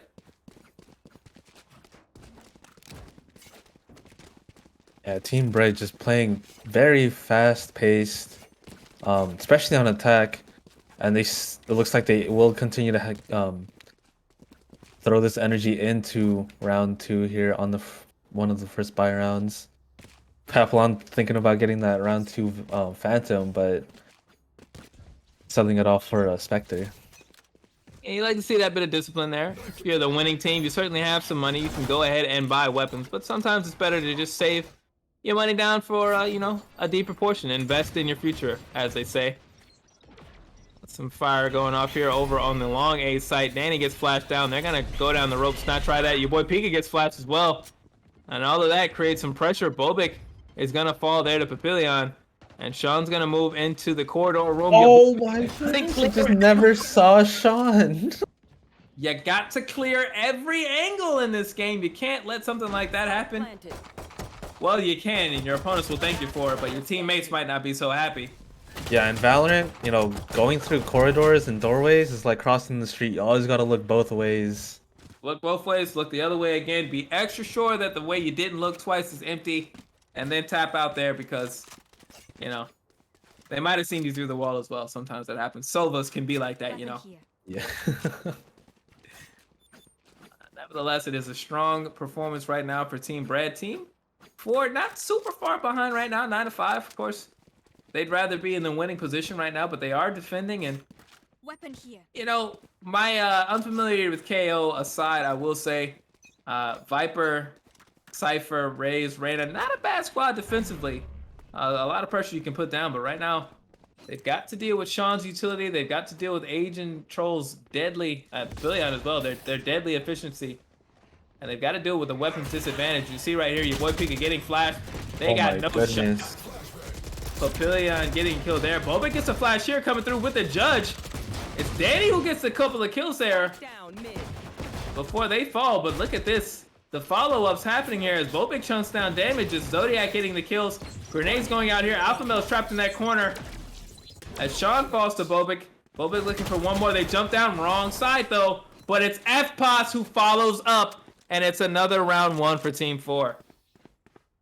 And I just want to say, like, my feeling goes out to anyone who gets fragged out first, especially from Team Red here, as they have four agents that can blind you. So if you don't get blinded by Sky, you're definitely gonna get blinded by either Omen, Phoenix, or even Reyna. Not a fun comp to play against, especially on defense, since most of the time you may have to shoot with your eyes closed, which is not the best situation to be in. Yeah, closed eyes and full feet too, because when that save slope comes down and you can't see exactly where you're going, your mobility is impaired. It can be very difficult to work with. FBot's gonna get flashed here. They're trying to move around the doorway. They do manage it, and they can send the Bomb Buddy back out here. Oh, but I think it bounced off the wide corner. Yeah, Bomb Buddy doesn't make it in. And that pressure off is gonna allow Team Bread to move around here into the corridor, but Bobic's grenades making sure that's not quite the friendliest proposition. The flash comes down, so able to look it off briefly, and they get 2 kills there with the auto shotgun. Sean and Agent Trolls do fall. So ultimately a 2-for-1 trade, which you will take every single time as the defenders. Spike down mid. See Danny getting a kill there, but Papillion continuing their hard work. They take out Bobic as well. Alpha Male gets the kill on Danny Sosa, but Zodiac is the one who gets the kill and the run it back out of Papillion, and then they follow it, taking out the main body and making it a 1v1 here for round number 17. It looks like Zodiac will have to play a retake on A, since Alpha Male is just sprinting all the way to A as fast as he can. And that gets caught out. Oh, this is not looking good. Oh, look at all that intel that Zodiac has been able to gather. They know that Alpha Male is around that box, and then get the on it. It's Zodiac's 3rd clutch of the map, and they keep Team 4 just within striking distance. Oh, Zodiac just playing very well, being the clutch player for Team 4 here. Very patient too. Really great placements of his traps there as he caught out Alpha Male almost twice, actually. Once from the camera and once from the tripwire. Yeah, very tough. Very tough, obviously. If you don't have more information than your opponent, you're unlikely to succeed. That's why one of the things that's emphasized in the mentorship program is communication. You know, making sure people have information, because if you allow your teammate to know less than you know, then you have hurt yourself twice. As we see Sean taking out your boy Pika, who's trying to get back through the smoke. Bobic here with the judge, trying to clear some space here in heaven, or force them to all come to them. Instead, they take the corner, and they'll get Chris, but that's all they'll take before Agent Trolls is able to respond, get the kill. Papillion takes out Danny Sasa, and now it's just a lone FPOS alone, and they do get the kill there on Agent Trolls. And they've got some room to maneuver with the spike. They've got options. They're going to take it over Oh, I was gonna say to the to the A site, and they take out Sean around that corner. So now FBots can make this very difficult. They get the angle there. Leon, who didn't realize his shoulder was out. FBots gonna leave that spike there here, just looking for the final frag. And they hit it. What a clutch! Was that a 4v1 clutch that we just saw? We did indeed, Dizzy. Impressive. A 4-piece. More delicious almost than a personal Pizza Hut pan pizza. And I tell you what, if FBots can keep playing like this, they have the right to demand one of their teammates. As they have helped alongside Zodiac, I feel, really muscle up and pull Team 4 back into this map. They're only down 1 here as we go into round number 18. Yeah, you know what I think it is for all these clutches?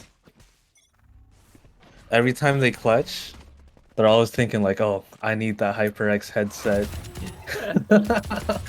Yeah, right. My headset, all the felt is coming off of him. I hate him. I want something high quality. I need HyperX.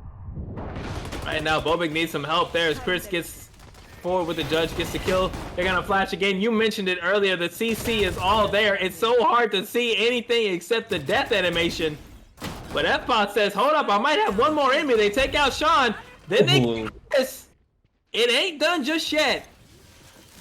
Will we see another clutch coming in? Oh, FBot's just narrowly misjudging the length of that hallway. Close. That showstopper was almost on its point. It would have been a 3rd kill, and it really would have made you wonder if FBots had another clutch in them, but unfortunately they do fall. And fortunately for Team Dr. Soul, the Breath, they're finally able to get themselves back. They've, the rounds are even. The rounds are even, but some of the momentum being put up here for Team 4 is definitely getting a little worrying, I think, if you were Team Brett. Yeah, and Team Bread here just going all out Phantom as Team 4 is forced to use the straight pistols here just to save for the next round. That is a great advantage for Team Dr. Soul, the Bread. You break the economic back of your teammates. You force them on some maybe 1.5 pistol rounds. If you're lucky, you can build up such a huge lead and make it really hard for the other team to get back into that half. And considering we're on the second half, this is the last half, perhaps, that Team 4 is going to get. Yeah, and Team 4 here, since they do have the disadvantage with their weapons, they have to play way more together and aggressively. So it just allows for Team Bread here just to take full control of the map, especially on the A side here, as Say just gets to plant.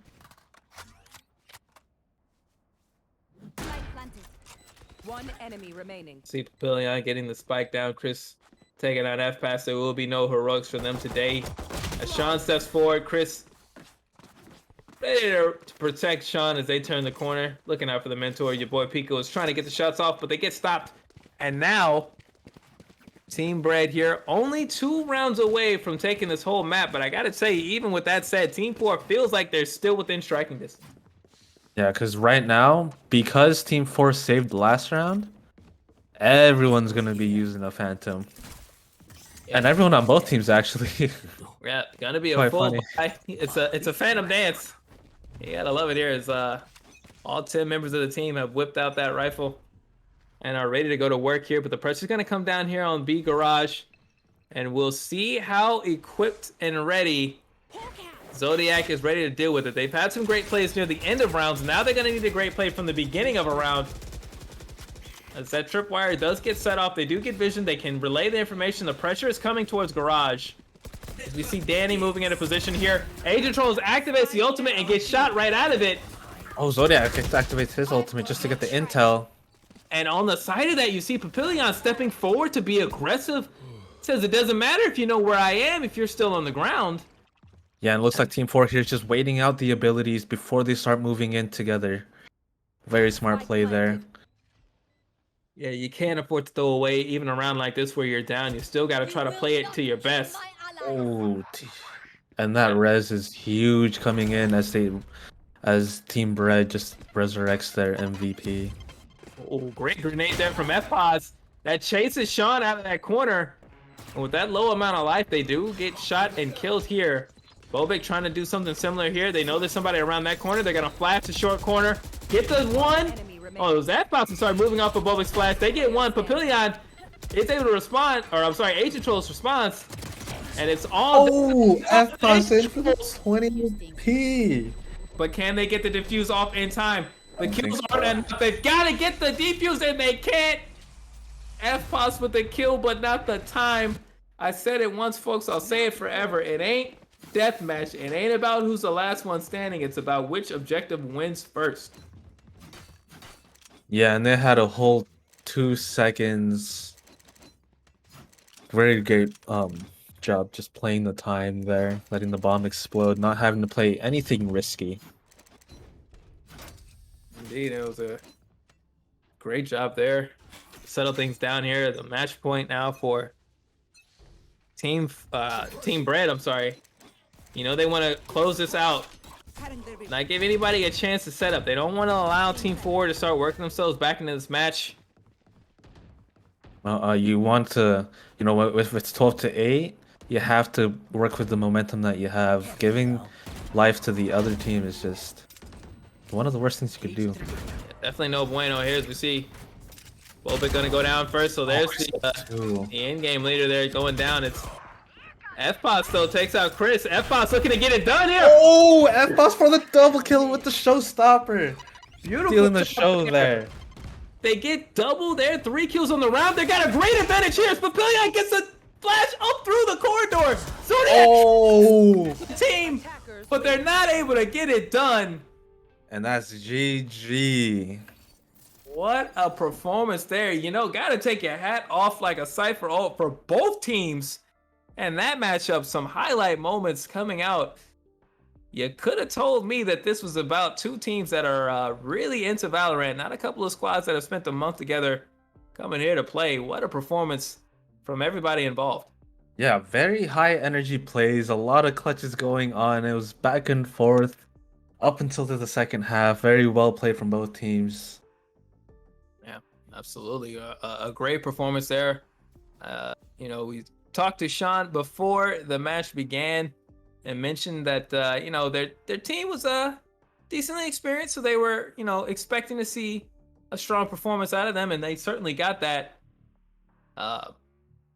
You know, it's a very high-scoring game from both sides, so really like seeing it. But now that we'll set the stage for our first place match, we are going to have Team Dr. Soul the Bread going up against Team Chaos. So looking very forward to seeing that match here. That will be our championship match. It will also be our final match of the day and of the broadcast, as we want to appreciate everybody here for coming out to the Compton Esports Unified League Mentorship Tournament. Want to thank our premier sponsors, the good folks over at HyperX, as well as the tasty, delicious chefs over at Pizza Hut, and as well want to extend our thanks and our gratitude over towards the Extra Life Charity Foundation. For Dizzy and Eli the Curry, we're going to take a break, and when we come back, I believe we will be setting up to get our championship match underway for you all today. Let's go! Woo! That's sweet. Guys, I can get used to this. HyperX Alloy, built strong because it has to be. Located in the heart of Los Angeles, one of the most culturally diverse cities in the U.S., Children's Hospital Los Angeles welcomes children and families from all over the world. With over 350 pediatric specialty programs and services, Children's Hospital Los Angeles is consistently ranked among the top programs by U.S. News and World Report. Our physicians include nationally and internationally renowned experts in their fields, working alongside our care teams, all with a single mission: to do everything we can to create hope and build a healthier future for your child. Home to the Saban Research Institute at Children's Hospital Los Angeles, the finest minds in the world come together to drive discoveries and find leading-edge cures for children everywhere. Here, your child comes first. Every aspect of our hospital is designed with patients and families in mind, from X-ray machines that use less radiation to play spaces that let your child be a child. We understand your child's health condition might lead you to seek the best care outside your own country. That's why Children's Hospital Los Angeles' Center for Global Health is here to help. We are your home away from home. The Center for Global Health offers international families one point of contact to facilitate seamless, culturally sensitive care for hundreds of children from more than 75 countries. It's a place of hope, healing, and compassion. Children's Hospital Los Angeles, creating hope and building healthier futures around the world.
All right, everybody, welcome back.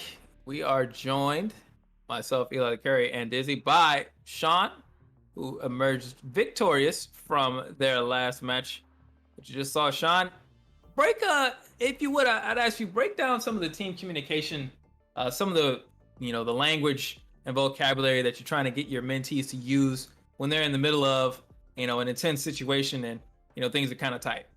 Well, what we've the main thing that we've been doing honestly is Papillon is actually our IGL or in-game leader. So most of the strats, most of the comms, he's the one like setting everything up for the team, basically telling us which sides to push, whether to rotate or not, who's where, just he basically just setting up everything for our team, and honestly he's doing a really good job at it. That's great to hear. Somebody who's willing to take responsibility, emerge as an in-game leader, like you mentioned, for those callouts. So what? There were a couple of rounds there that were pretty intense. You had some highlight reels, but your team was also on the end of a couple of really big, 4-kill performances. Can you give a little insight as to how you've helped your mentees understand how to respond from those stressful situations, how they were able to show resilience and bounce back, in the face of really some impressive level of play on the enemy team. Well, honestly, at the end of every round, like we just shake it off, like just think nothing much about it. It was last round, like just focus on the round now, basically. We always tell each other like nice try, NT, like all that good stuff. Just try to, because the number one thing is to just keep our mentals up, and they're doing a really good job at it, honestly. It's excellent to hear that encouragement, trying to make sure everybody keeps themselves positive and focused on the goal. Well, I think in that regard, we're going to have to allow you to step off, Sean, so you can stay focused on the goal, because we are now moving towards our championship match. Izzy, you and I have watched a couple of games now, and it was very, very one-sided for Team Chaos before. I don't know if we'll be expecting a 13-0 out of them, but they looked really good in their first match. We just saw Team Dr. Soul to Bread. They had to go through quite a bit of trial and tribulation to get through. Sean, I know you're still in the call, so it's a little awkward, but I'm going to ask, Dizzy, who do you think is going to win as we get into our championship match? You know what I think? Well, I don't think. But you know what I know? I just know that this game is going to be very high energy coming from both teams, so it's going to be quite difficult to tell early on who's going to win.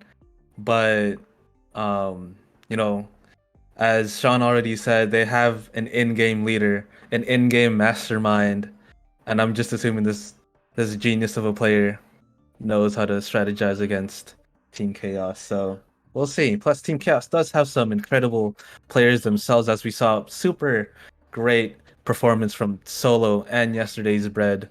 Mm-hmm. Quite a scary team to go against. I'm also shaking in my own chair here. Yeah, I was about to say, we didn't say a lot about them before their first match, and I think Team Chaos kind of played with that chip on their shoulder in the last match. So we're out here interviewing Sean before the next match begins. You know what I'm saying? Team Chaos not necessarily getting represented again, so just letting you know, Sean, man. There's precedent here. I want to warn you, but got your hands full, and I know I'm looking forward to it. I can't wait to cast it. Can't wait for it to get underway, and I hope everybody at home is enjoying the CUEL Mentorship Esports program, a Cal State Dominguez Hills and Unified Compton Esports League production. We want to thank our sponsors, the good folks over at HyperX, who are providing our #1 prize for the winning team today. We also want to thank the good folks over at Pizza Hut, who are providing vouchers for personal pan pizzas for every single member of our competing team, because when it comes to supporting kids who in esports, nobody outpizzas the Hut. And then we also want to thank the good folks at Extra Life Charity for everything they do, helping out the kids who are in the deep struggles and who are going through their recovery process at the hospitals, keeping their heads upright, giving them some games to play, some fun to enjoy. So love working with those people to raise money for good causes. All right. That was a mouthful. Is there anything else you want to say before we go to break? Let's have an amazing final round, or final game, actually. No doubt. Well, folks, we'll see you on the end of this break when we begin our championship match. Let's go! Woo! That's sweet. Guys, I can get used to this. HyperX Alloy, built strong because it has to be.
All right, folks, welcome back to the Compton Esports Unified League Mentorship Esports Tournament. I am Eli the Curry, joined by Dizzy, and we are about to begin our championship match. It is going to be Team Chaos going up against Team Dr. Soul the Bread on our final match of the night. A couple of teams who have had some very strong performances. For Team Chaos, they were absolutely dominant in a 13-0 victory over Team Memento Mori in their first matchup. For Team Dr. Soul the Bread, no such gap, no big difference for them in terms of the scores. It was a very respectable 13-8 up against Team 4. But you got to say, both teams definitely have their work cut out for them as we get into this match here. And this final map will be on Haven. And for those of you who don't know, Haven is the only map on Valorant that has 3 bomb sites. So we will be expecting a very spread defense from Team Chaos here, and quite a aggressive attack from Team Dr. Soul the Bread Bakery. Yeah, Haven definitely. It's one of the maps that I think is probably one of the more played maps. You say Haven and probably Ascent, probably the two of the ones that teams are most familiar with. But as you mentioned, that third bomb site located right in the middle, it's really hard to kind of defend. In a sense, like once the spike goes down, it's not a very nice place to try to set up a full defense. You would much rather be able to get into the A or I guess you would say the A or C sites in order to set your defense as the attackers, and as the defenders. It's just awkward, it's kind of an awkward place to try to guard. It's in between things. Yeah, definitely. Like for the B bomb site, what I see a lot of teams do is they just take a Sage, wall it off, and then kind of play support C and in between C and B. Kind of a weird position in Garage. Yeah, just just put the wall up and just pretend it doesn't exist. It's not there. Yeah, Not until it there gets unless it broken has to be. down. All right, so it looks like Team Chaos is going to be defending to start with. That was the side that they were on in their last match, where they were so strong in that first half. So you see Solo on the Reyna there, yesterday's Bread on that Jet. Once again, Wikitrix on the Brimstone. Duck going with Killjoy for this match, so there'll be a change from Duck. And Duck Life 76, I'm sure I won't mess that up ever. They're going to be on Sova here.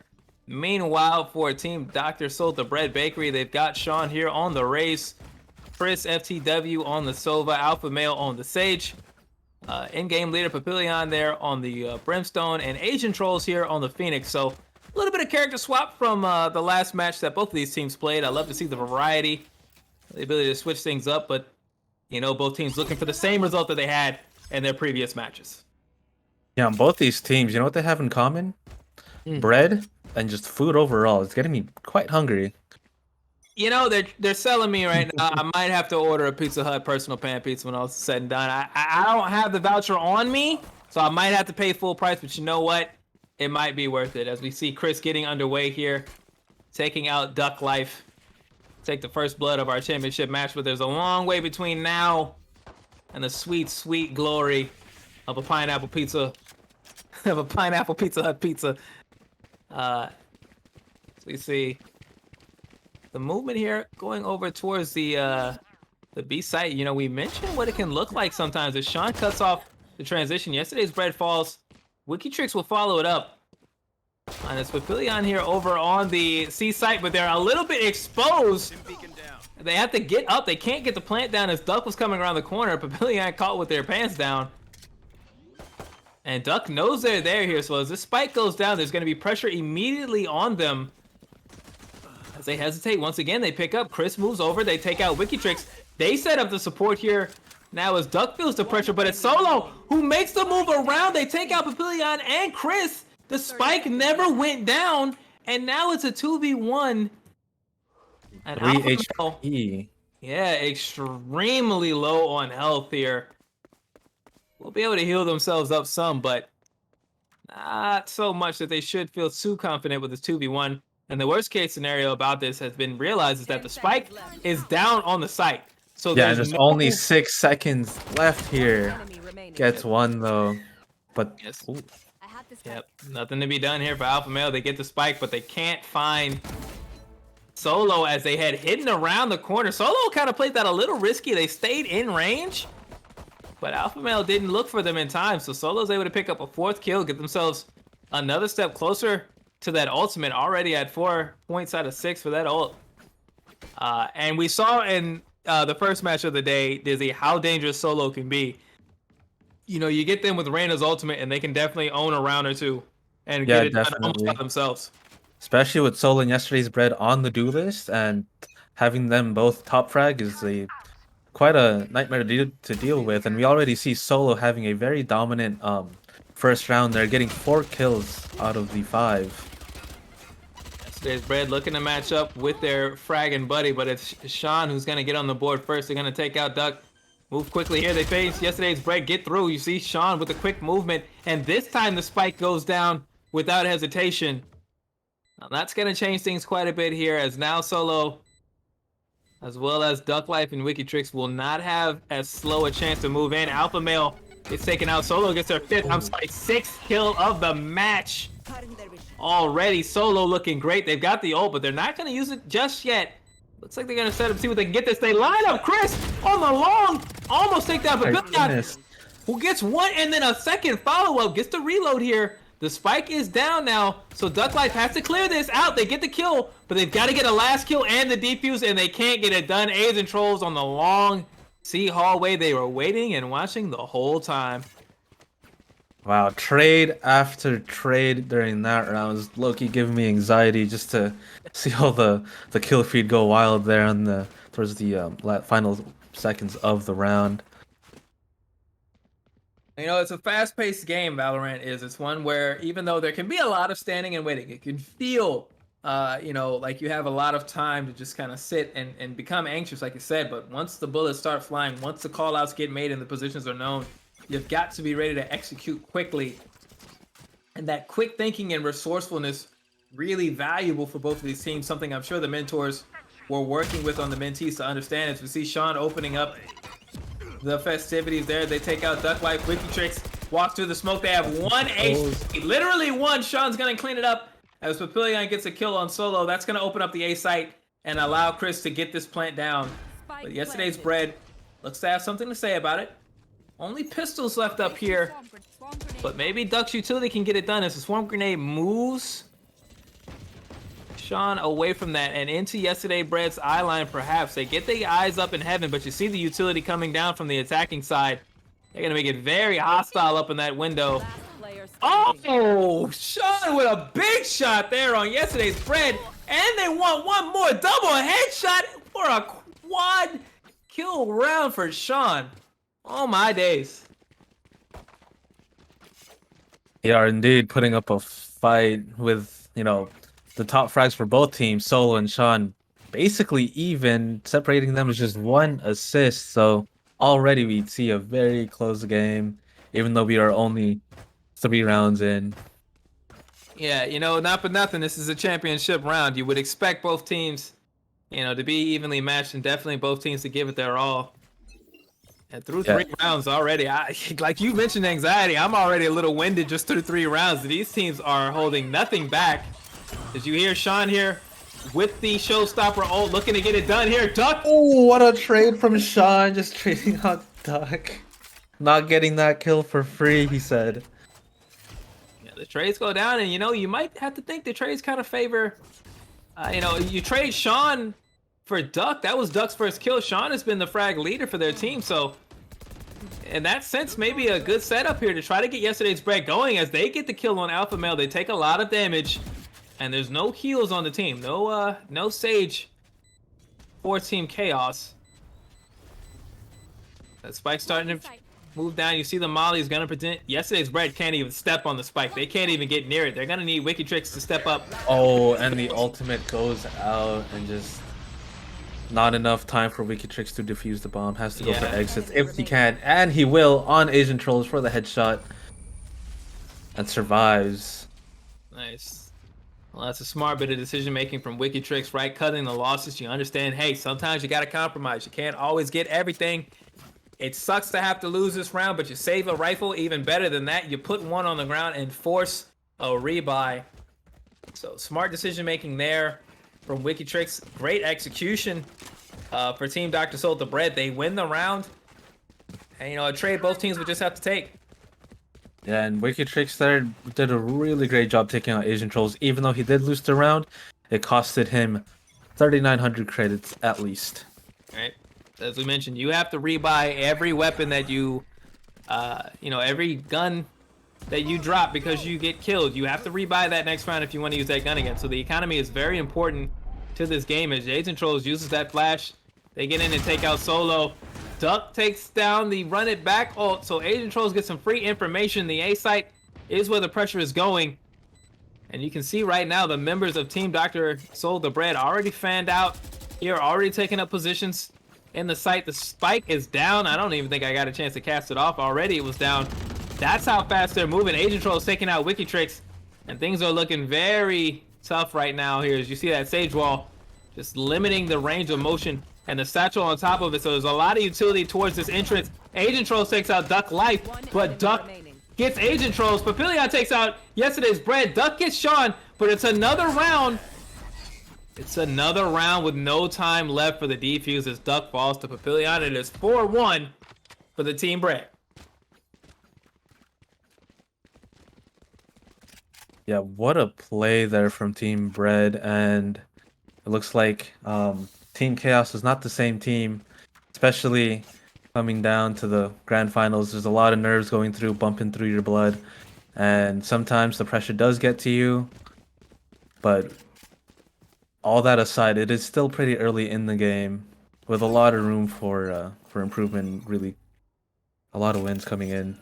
Yeah, you see Solo who's stepping up and performing well for Team Chaos. They saw that in the last round. Yesterday's Bread, who was so great in the first round, hasn't gotten online just yet.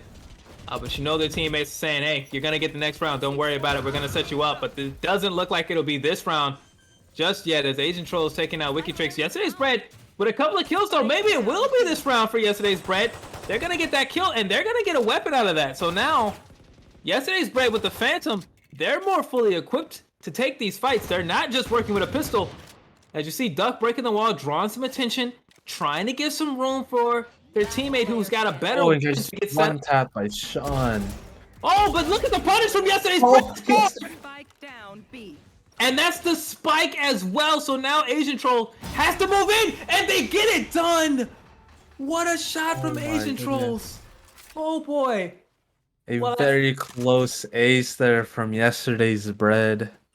I mentioned it, they had to be telling them, you got this, you're gonna get back into it, don't worry about the previous rounds. Well, I think it's safe to say Yesterday's Bread is starting to rise, because that 4-piece was very strong, but all that said, it was Team Dr. Sold the Bread. It makes sense, right? Who's gonna win, Yesterday's Bread or the team that sold the bread?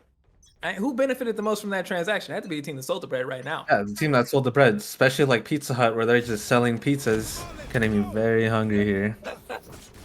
It's all dough right now, baby. We look to rise as we see them move on into the C site. Yesterday's Bread is going to have a lot of actions to start out with here, as it's a full court press into there, but it's Solo getting a kill on Agent kills back around the B site, and that's where Bread chooses to step forward and lay their support. They're going to gun down the wall here. You see that slow come out. Duck gonna throw this Killjoy ultimate down, and this is a very dangerous ultimate. This one right here, one of the best ones in the game.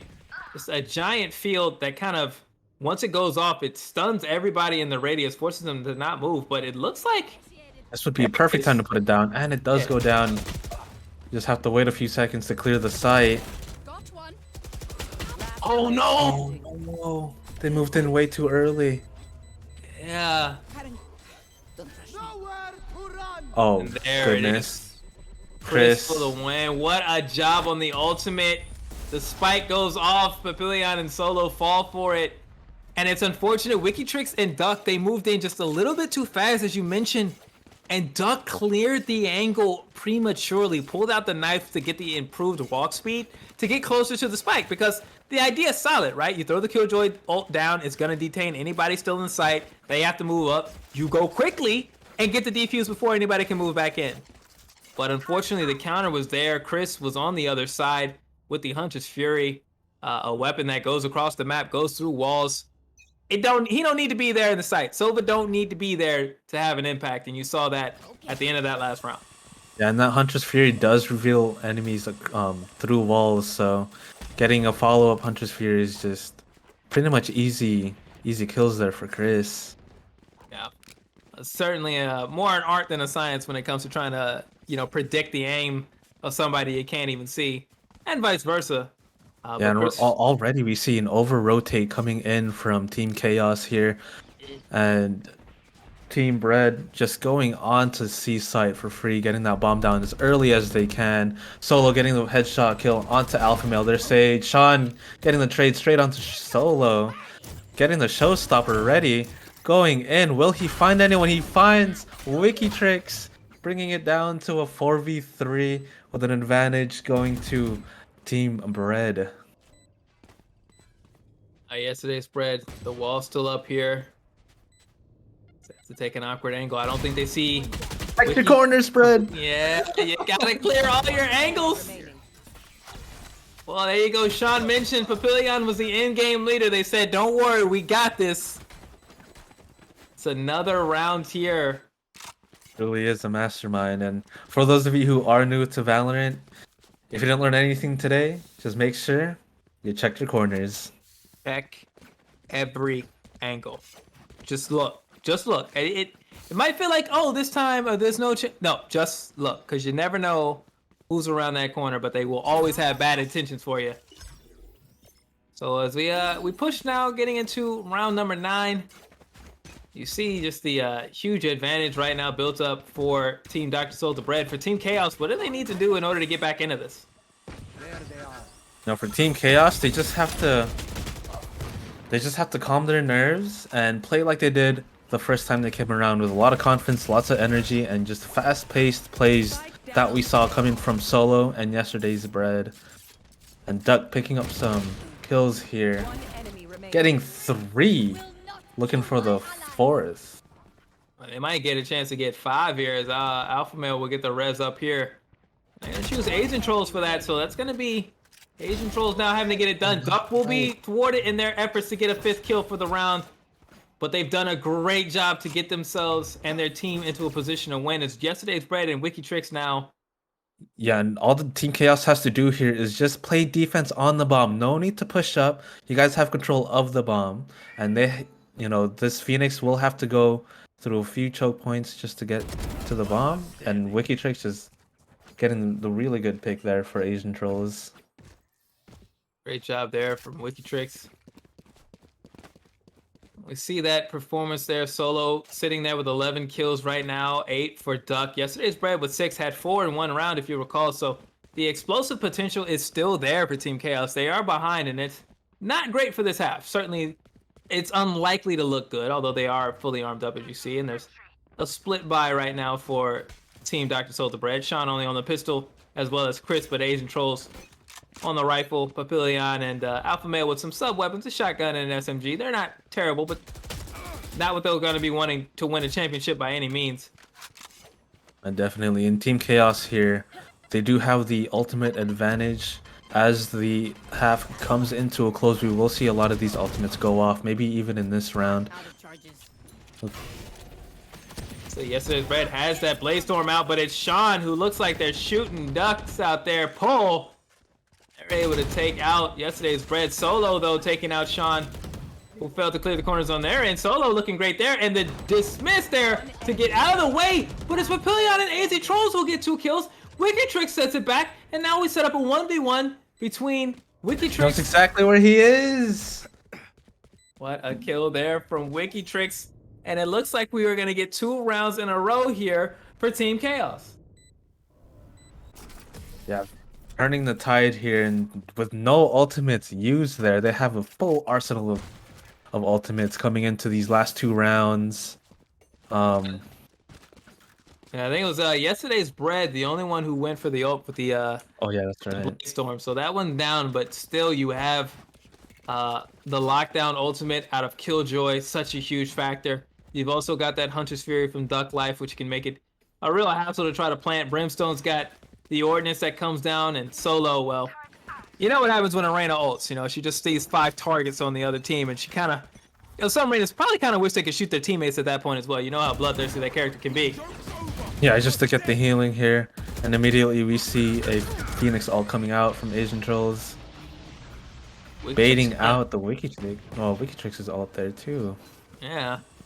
So that's a heavy investment there to bring the ordinance down early. It will delay things, but we'll have to see what the response here is. The Molly goes out.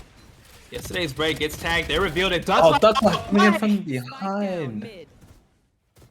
2 kills there. Solo and Ducklife getting one. Sean getting a kill as well as Wikitrix takes out Papillion. Moving into the B site, the spike goes, or the Killjoy ult goes down. And now if you're Asian Trolls, you've got to move out. That green circle is bad news for everybody on team Dr. Soul the Bread, as we see Asian Trolls trying to get the shot there on Solo, but they go wide, they fall. Sean gets this plant way Almost away actually dies there too from the nanobots. And there's the kill there. Solo with their 3rd kill of the round, and that is another defuse. It's a 3rd round straight here. You know, they were down 7-1 was Team Chaos. They got off to the good start in the pistol round and then fell behind, but now, you know, momentum-wise, they're starting to look like they really have a good shot at pulling this even. Yeah, and they are indeed pulling this back, giving themselves some life here in the first half, looking to have an even stronger second half. Team Dr. Sold the Bread still having 2 ults with not a lot of buys coming through. Sean still sticking to the trusty old Sheriff, and then we see full Vandals coming out from Team Chaos here with 1 Judge coming from yesterday's bread, which is expected from the Jet there. And Solo getting the first kill of the round, opening it all the way to C. Getting a second. Let's see long. Alpha Male eventually able to pick up that slack. You see Ducklife tracking the shots, trying to get things over on the over their way, but unfortunately Chris gonna get the kill there. As again, it's C long, kind of a bad place to be if you are a member of Team Dr. Soul the Bread. There's yesterday's bread taking out Agent Trolls, but Alpha Male will still be able to get the spike down. It's a 3v2 here. Oh, sorry, 3v1, spoke too fast. Yesterday's bread taking out Alpha Male. Chris there with that Odin, and they get the kill, and then the wall bang on Wikitrix. And now Chris's job, very simple. Protect that spike, and they get it done. He said, let me end it with style, pulls out the Sheriff, gets the 1-shot headshot, and that is the round. And that is a big round to stave off there, I think, if your team Dr. Soul to Bread, right? Because 7-5, that one, that lead is basically not there if you lose a pistol round, right? 7-5 going into the half, you lose a pistol round, you're probably going to lose the second round, and just like that, you're back even. Up 8-4, now all of a sudden the team that you're up against feels the pressure, because if they don't win pistol round and they go down 10-4, you know, start hearing the bells, you know, you start hearing the end of days for your team. So a lot riding here on this pistol round as we get underway. Yeah, it's a lot of pressure to win the initial pistol round of either half, really. And as we see, Team Chaos here being very aggressive down mid, looking to take B. But no one going down early in the round yet. Both teams still being very careful, but we see a really big flank coming in from Alpha Male here. They're looking to have a big statement here, as you see Chris as well pulling around, but it's Sean getting all the kills right now. Solo finally able to get one done. I think they got the tap there. Oh, they get some good damage here on Chris. That's their last dismiss. They're not going to be able to do that Oh again. no, going in for the knife. No, you don't do that. Team Solo. Will he get the ace clutch here? He's so One close wall. right on the other side of the wall. The timing. Asian Trolls, the timing. Oh no. I think he was going in for a fake flash, but that didn't pay off because he was caught off guard. Teams, oh my goodness, Solo just Right now. acing. That was nasty. You see Sean even in the all-team chat showing love during the middle of the championship match. Solo, incredible performance right now. 23 kills, and we're one round into the second half. Yeah, and we see a few players from Team Bread already congratulating Solo there for the nasty ace, bringing his score up to 23-9. Yeah. You love to see that integrity, showing love. You know, it's competition, but at the end of the day, you know, you get to know each other. You still got to show respect, as we see Alpha Male, though, showing love, but saying, I will have none of it. In fact, I might want one of my own. They're not going to get the ace here, but that triple kill will get a lot of work done, and Asian Trolls will make up for that last round. As Team Soul to Bread getting themselves back into the action, getting themselves back on the board. They respond well. Dizzy, we saw this happen in the first half. Remember, it was Team Chaos that got the first round, and then Team Dr. Soul to Bread rattled off a huge streak. If that happens again, there will be no strong ending for Team Chaos. It'll be the end if they are able to pull off the next 4 rounds. Yeah, if they are able to pull off the next 4 rounds, we are in for quite a show. Especially with, you know, the pressure building as the game progresses here. And we see a full push onto C. Solo moves straight through. They didn't even see Chris here. And Chris was still in that smoke. They missed him again. Solo never saw Chris, but it's okay. I think. Oh no, Doug drops the bomb behind C Long here, giving Asian Trolls full control of the dropped spike, making it a retrieval mission here for Team Chaos has to move in. Chaos. They say we don't need this. Nah, we don't need the spike. Never mind it. Don't even worry about the spike. We'll just get all the kills and win the round that way. Nice bounce back here. All right, 6-9 now. We see submachine guns up here for Team Chaos. We see a smattering of pistols and rifles here as the economies are kind of caught in an awkward midway point here. Now, this is a moment you really got to take a deep breath. You really got to be resilient on both sides, because it feels like we're getting close to the end, but really there's still so much to be done before either team can claim victory. Yeah, definitely. And it's, let me see, 4 Spectres coming out, and it looks like Team Chaos is deciding to rush out to C Long. Chris pushing up, seeing if he can get a flank. Gets caught out by the entire Team Chaos here. Now they just, it's straight beeline all the way to C, trying to get that spike down as soon as possible here. Wicked Trick starting out the plant. Sean throwing in a grenade here to see what kind of damage he can do. See the Molly out as well, trying to get that information. Molly goes long there. There's nobody in that corner, so it's a good defensive setup here now for Team Chaos. But after that plant, you know, the attackers become the defenders, and it's on them to hold that portion of the map long enough. Asian Trolls looking to re-engage. They get caught. They're gonna slow down. Out by the turret. The big shot. Yesterday's Bread. Wow. Yesterday's Bread going in for the 3K. Incredible. We were talking about it. The longer Yesterday's Bread gets a chance to wake up, the more and more like that round 1 version of themselves we're gonna see. And a performance like that indicates exactly what we were talking about. 3 kills there for Yesterday's Bread. 2 straight rounds now for Team Chaos. And despite that slip up in the second round, they're looking like they have what it takes to keep this going. They may be able to even this up against Team Dr. Soul to Bread. Yeah, and especially once Duck just set up all of his utility as Killjoy, it made the retake that much harder. Those are a couple of beautiful shots there. Oh, Asian Trolls there with a beautiful headshot on Duck before the running back gets popped. Solo taking out Chris, but Yesterday's Bread responds. I'm loving the trading in and out we're seeing, the teamwork and communication. Folks not trying to be alone, as you see what happens when you are. Agent Trolls gets taken out there by Wicked Tricks, and it's a 2v2. But the biggest issue here now, as you see the rotation coming through for Chris and Alpha Male, is they don't know for sure which site is being put down here. They're gonna hear it now. Ooh, and Wicked Tricks will defend off-site there just to play for the ordnance. He does not have to have eyes on the bomb. He just has to listen out for that diffusal sound. That right now, beep. You can see Chris set their drone out. They were getting eyes on it. They're going to try to get this recon dart out, but it goes way. This is that recon dart is going back to split, if you ask me. Yeah, we'll see them in the last game. It'll just drop in, and you're like, what was that? But all right, nevertheless, they are in the site, and Alpha Male's going to begin to defuse. It's get to the halfway point.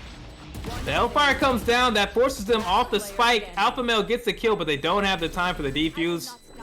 Gonna go for it. I respect the effort, but unfortunately, they can't get it. Just like that, thanks to some good usage of resources, some efficient, time and resource management, Team Chaos gets themselves closer to tying this up. It is now 9-8, still in the favor of Team Brett. Yeah, we're almost tied up here, and at the beginning of this match, we did see Team Chaos go, what was it, 7-1? 1-7? Yeah, they were down 7-1, yeah. Now bringing it back, kicking it into a whole new gear, getting a whole new fresh reset here. There's Asian Trolls getting the opening kill there on Duck. Yesterday's Bread gonna respond back and get a kill there against Alpha Male. Again, I've mentioned that these teams, the coordination from both sides has been really exemplary. As Sean gets the kill there on Duck Life, gonna move here with the showstopper. It's very dangerous. They try to clear the angle, but the positioning is so strong there. That was a setup, a coordinated effort. And so Sean gets split. Their vision can't get anything done. Chris will take out Solo moving through that door, however. Yesterday's Bread gets flashed, and they don't have the aim to get it done against Yesterday's Bread. But Papillion is able to clean up, take out Wikitrix, and now 10-8. Team Dr. Soul to Bread, they can feel it. They're 3 rounds away from the championship. Solo sitting at 28 kills. It has been a masterful performance from them. But they're going to need a few more rounds worth of it. They're going to need the whole team to clutch up. If you're Team Dr. Soul to Bread, if you're Sean, Asian Trolls, Chris, Alpha Male, and Papillion, you just need a few more executed rounds. You just need a little bit more resilience to get the job done. Yeah, Team and Solo here showing us that resilience and showing Solo just push through any type of hardship here. Almost getting a 30 bomb too. See an early Hunter's Fury come out. Doesn't get anyone. Oh, so that's 2 ultimates down for very little advantage because Asian Trolls saw Solo. They got popped, but still peeked out alone there on their own. Here's Sean here. Oh, Sean. Yeah, and then that's a call out to his entire team that, Team Chaos here is going to be rotating onto C Irby, and they're just ditching the idea of going on to A. No one directly defending C here except for Papillon. They have a chance there. They get the shots down, so there's more verification. Oh, and that does a lot of damage to Solo here. Going down to 47 health. Spike does come down, and that lockdown now is going to make the site very inhospitable, but Duck and Solo both fall, and Duck Life is not able to defend it for very long, so now they're going to try to destroy that lockdown ult, and that's going to prevent the detain from going out, and that's going to enable a free defuse here for Team Dr. Soul at the Bread Bakery. They're going to go up 11-8. They are now 2 rounds away from winning the championship. Yeah, just 2 rounds away from the glorious Cloud Alpha HyperX headsets. Yeah, the real trophy is the one that you can take with you out to cardio day. You know what I mean? Just get yourself a nice pair of headphones. You can get that beautiful sound. We're actually both. I'm pretty sure we have both those headphones on right now. I know I'm rocking them. I see you rocking them as well. Yeah, these are like the wireless ones. But I am definitely loving the HyperX headsets. They are super comfortable, super light. I can wear them pretty much all day, literally. And me wearing glasses, they're actually very comfortable. They're not squishing my head or anything. So it's a definite plus having a HyperX headset. Yeah, there are sponsors with zero shilling involved. It's actually hype that somebody's gonna get a pair of HyperXs. Anybody who games knows the quality of that brand. But nevertheless, you see Sean here trying to get the job done. Yesterday's Bread is gonna be able to get a kill. Solo gets one as well. Wikitrix takes out Chris, and even though Alpha Male got the trade-off on Yesterday's Bread, it's still advantage for Team Chaos. They are not giving this up. They still believe that they can get it done. But get a double kill headshot. And it's the spike in sight now. It's inside of a brimstone. You know how hard he can make it, and it's in a sight. That information is getting relayed to Alpha Male, and of course, it falls now to Solo to figure this out in the 2v1. If And they if could you see wanted what we saw. And if you wanted anyone alive right now, it would be Solo here, getting up for the two. Oh no, Papillon not letting it happen. But Just not shutting enough. Solo down. They didn't. Match point. If you're wondering, by the way, if you're observing and wondering why members of the teams are not responding to the silhouettes you see through smoke and walls, the observers from our perspective have the cheats on. We can see through walls. Members of the teams that are competing most certainly cannot. So if you're wondering why Solo is like, whoa, I've been wondering this whole time, why aren't people reacting to what they're seeing? Well, they can't. To be fair, we are just given that information to make it easier to cast for you all. And it looks like we may be done casting for you all, as we have a potential championship round here for Team Dr. Soul the Bread. They will have 3 more rounds if they can't get this one, where they will be on championship point. And you know that wants to be stopped if Solo gets that and the Did you see the flick? I saw the flick. Solo. Hopefully his wrists are okay. My goodness. It looks good right now. Yesterday's Bread taking out Sean. Well, that's big right there. That's your top fragger down. But there's your in-game leader. They get one. They get taken out, however. As Solo responds, Chris has to reload. They can't get their sights back up. Duck Life finishes the kill. 9-12. 1 championship point saved here. And we'll see what happens as another one. Pressure mounting. I don't know about you, but I kind of want to see this game go into overtime and see how long they just drag this out. I mean, look, it's no bias, but it's only appropriate, right? What more could you want for the championship match? Oh, but overtime. This is gonna be fun. I can't call it either way, man. I gotta say I'm proud of everybody who's competed today. It's been a pleasure to cast, but certainly do have to shout out the members of Team Chaos who refused to go away quietly. Yesterday's Bread getting the opening pick once again. Alpha Male falls. See the wall being broken here. Trying to keep that eyes up. Agent Trolls gets it smoked out, and they take out Duck Life. And there's no response now. And so Agent Trolls, they saw multiple members. They know now there's more people in that area. They're going to get that information out, and the pressure will mount here down in the cellar. But Solo's looking to move into the A site. They're looking to open things up. Asian Trolls is a little bit low. They got tagged up a couple of times, but they're gonna be ready to take a fight. Nothing doing. Duck gets the kill.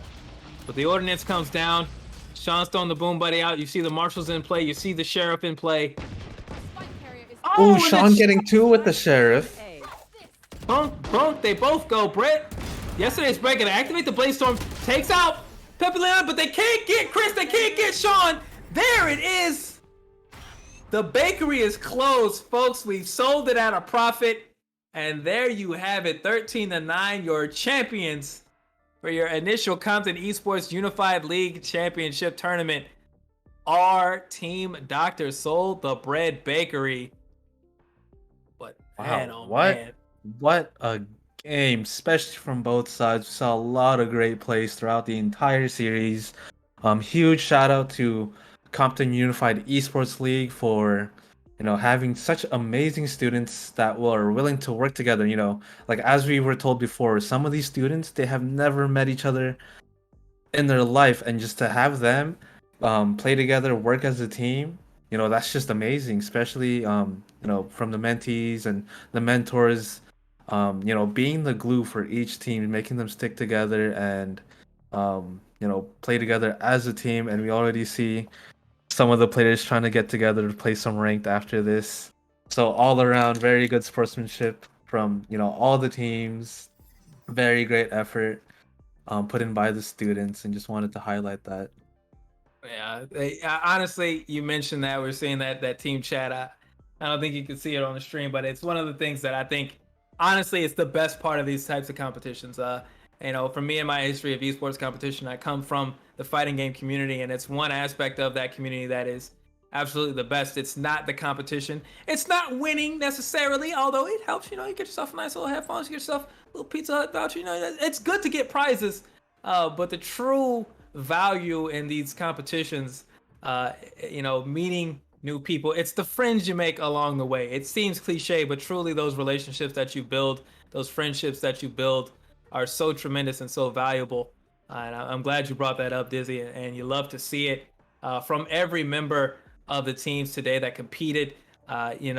From Memento Mori, Team Dr. Soul the Bread, Team 4, as well as Team Chaos. Hats off to every single one of the mentees who performed. Hats off to the mentors for the work that both groups did over the course of the past month. Man, I'm just here for this one day. I'm just here to see the casting of it, but you can see how much work everybody involved put in, and it was a tremendous night of Valorant. I'm really glad I was able to cast it for you all, folks at home, as well as for the players. Yeah, and speaking of the players, we will see some interviews come in from Team Dr. Sold the Bread Bakery. So stay tuned for that. Yeah, that's it. They had to hold Dr. Bread up. You didn't sell for once, kid. You got us the bread. They got the dub. They got the victory. So very proud of them. As we have Dr. Bread himself here popping in. Congratulations, champ, on your victory. How you feeling right now? Good. Feel glad that we won. Well, take us through the comms. What was it like in those last couple of rounds? You went up championship point. You had a chance to win it. Didn't quite go that way right away. What were you all talking about as a team? How were you trying to keep yourselves psyched up and ready to execute in those last few rounds? Just brush off the losses and keep a fresh mindset and hopefully win the next one. That's good to hear. I'm happy for you. Congratulations. Have you won a tournament before? Have you ever won like a gaming competition or anything like this? Do you have experience like that? No, this is my first time. Wow. History that? being made tonight, ladies and gentlemen. Wow. Congratulations, man. Well, is there anything that you want to say? Any words you want to give? Regarding your teammates or regarding the process? We're gonna give the mic to you, and anything you want to say, now's the time to do it. And any shout outs for anything. Thanks to my mentor Shan for helping me and helping my team win the victory. Hey, there you go. Short and sweet, man. Very well spoken. True champions sometimes, they gotta let the play do all the talking. There's nothing more to really describe if you want to get right down to it. I'll say this though, for Team Chaos, hats off to them. They put up, a really tough fight. Try not to, make one person above the team, but also got to shout out Solo. That was another 30 piece getting dropped. Something going on there. Very, very strong potential from them performance wise. I know I saw some of our mentors in the chat talking with that, so we love to see that. And man, congratulations once again to everybody. We said it again, but it is truly a feat to put yourself out there, to be willing to compete. It's not easy to do. It is a skill that requires refinement. So for everybody who stepped up today to compete, who took on the responsibility to be part of a team and to do your best, that is an accomplishment that you will not soon forget. And it is a mentality that will definitely serve you moving on, whether you compete in more of these tournaments or you don't. Sometimes people do, sometimes they don't. I'm very happy to see everybody come out today and play as hard as they can. Yeah, very well said. And the placements are in first place. We have none other than Dr. Sold the Bread Bakery, winning 5 HyperX headsets for each of the mentees that we're playing tonight. And then for second place, we have Team Chaos with 5 Pizza Hut vouchers. Third place, coming in for also 5 Pizza Hut vouchers, is Team 4. And fourth place, last but not least, Memento Mori. Yep. Also getting 5 Pizza Hut vouchers. And talking about Pizza Hut, I'm just salivating right now. I don't know if you can tell. I'm gonna need to hit somebody up. I'm gonna need to talk to one of these mentors to see if I can get one of those vouchers sent my way. Get over out to my local Pizza Hut. We want to thank them once again for being one of our sponsors, helping fuel our competitors. We also want to thank HyperX for providing our top prize for those HyperX headsets. 5 of those as well. That is I'd tell you, if you have to go out and buy 5 HyperX headsets, they'd be worth it if you got 5 different people, but that is a tremendous prize. So we want to thank them once again for being part of this, and mention that the money being raised here will be in part going towards the Extra Life Charity Foundation. They are, an organization that helps children in hospitals dealing with illnesses of varying sorts, helping them keep their spirits up, giving them something to do, a way to interact with other kids, as well as, family members and things like that through gaming. So want to thank them as well. But I believe, Dizzy, we are finally here. We are. Wait, I think we have one more interview from Sean, actually. What's that? Sean's in the house? Hello? Yes, sir. Well, if it isn't the championship mentor himself, Sean is in the building. What's up, guys? Sean, just give us a rundown, like how, as a mentor, being able to coach students in a game that you are very passionate for, playing on the CSUDH Esports Valorant team and also playing for Team IQ, what did it feel like, or how did you feel, going out through the 4 weeks, mentoring and coaching your team, and then finally getting that glorious victory at the very end? I mean, honestly, like it makes me really proud, like to be able to like meet like new people, like some of the students they already knew each other, but to be put in like random teams and like having to make it like basically make something out of nothing with like people that you just met, like it's really hard. It's really hard to like make that like team chemistry with each other, and I'm really proud of them to like for being able to just have gone through the 4 weeks and like just win the championship. They did really well, and I couldn't be more proud, honestly. We mentioned that Dizzy mentioned you have experience competing in Valorant as well. Can you kind of break down just a little bit how you try to impart some of that knowledge on the mentees, who you mentioned some of them knew each other, some of them didn't, and what it's like to work in a group, of your peers, but try to get everybody coalesced around one goal? Well, honestly, it's like moving from being a player to a coach. It's a whole different like experience. Honestly, like I said before, like I honestly enjoyed it. Totally new to me, honestly, but it was honestly a learning experience. Like I eventually like I watched like all the gameplay from all the students. I chose like who deserved to be like IGO, or the best like characteristics for it, all that. And I eventually chose Papillon, or Dr. Soldebread, and he did a really good job at it. And like I said before, I couldn't be more proud of each and every one of my mentees. Yeah, I mean, to go from being named literally after losing rounds for your team, right, to in-game leader.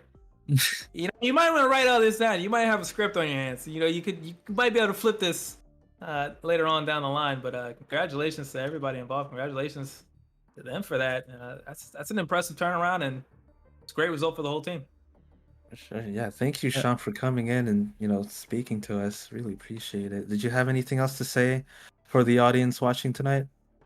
Well, big shout out to my homie Alex, who filled for us. Came in last second. It was honestly great. I had fun. I had a lot of fun with my mentees. Great time teaching them. It was great. I had a fun time. Folks, I And we believe have one more from Ruben. Dizzy, you take it from here. For sure. Yeah, Sean, thank you so much. Appreciate your services and you helping out with mentoring and everything.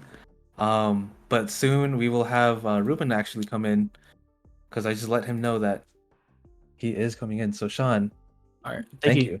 Yeah, thank you for having me. Right. Any second, I just let him know right now. Yeah. Gotta have the general manager Ruben back in to set everything up. Ruben was done. And Dizzy, you've been working with him. Ruben is a very hard-working man. Puts in a lot to make these things happen. He's insane. I don't know how he does it. Getting all these deals happening and helping out students all at the same time, not only from Compton Unified Esports, and not only from CSUDH, but across the whole scene of the Cal State or any college really. He's able to help out students with shaping them for their future, setting them up for internships, you name it. And cheers the man, the myth, the legend, Ruben Caputo, General Manager of CSUDH Esports. Hey everybody, excellent, great job today. It was truly entertaining, and I gotta say, this is what it's all about, having this moment where we can all come in and culminate and celebrate all of our student success. And big shout outs to Eli the Curry. Thank you so much for joining us, for kicking us off in the right direction. And Dizzy, what can I say? Person that has been through it all from beginning to end for our university. And big shout outs too to Compton Unified for their team effort. My goodness, they've been a pleasure to work with from beginning to end. And it's always hard to say goodbye, right? But it's not really a goodbye. It's more of a see you later. You know what I mean? This really concludes our summer mentorship program with the CUEL community. And big shout outs, of course, to our major sponsors in HyperX and, of course, to Pizza Hut to make all of this possible and to make it as memorable as possible as well. So for our victors, just stay tuned. There's more to be had. So we're excited that we can conclude all of this and with a bang, figuratively and literally. For anybody that is interested to learn more about what we're doing, just keep note that we have our social media handles in our description below. Feel free to leave a like, follow, subscribe, what have you. We're happy to work with you at all realms. All right, everybody. Without further ado, thank you, Team IQ. Thank you, Ra, for the amazing production. There is so much to thank, and none of this is possible without the collective hands. So we'll see you until the next one, okay? You guys peace out, and let's go community. All right. There you go, Toro's up. I went to school in Indiana, so it's a little weird for me. But, we got love for the Toros. Cool. All right, we'll see you, everyone. Take care.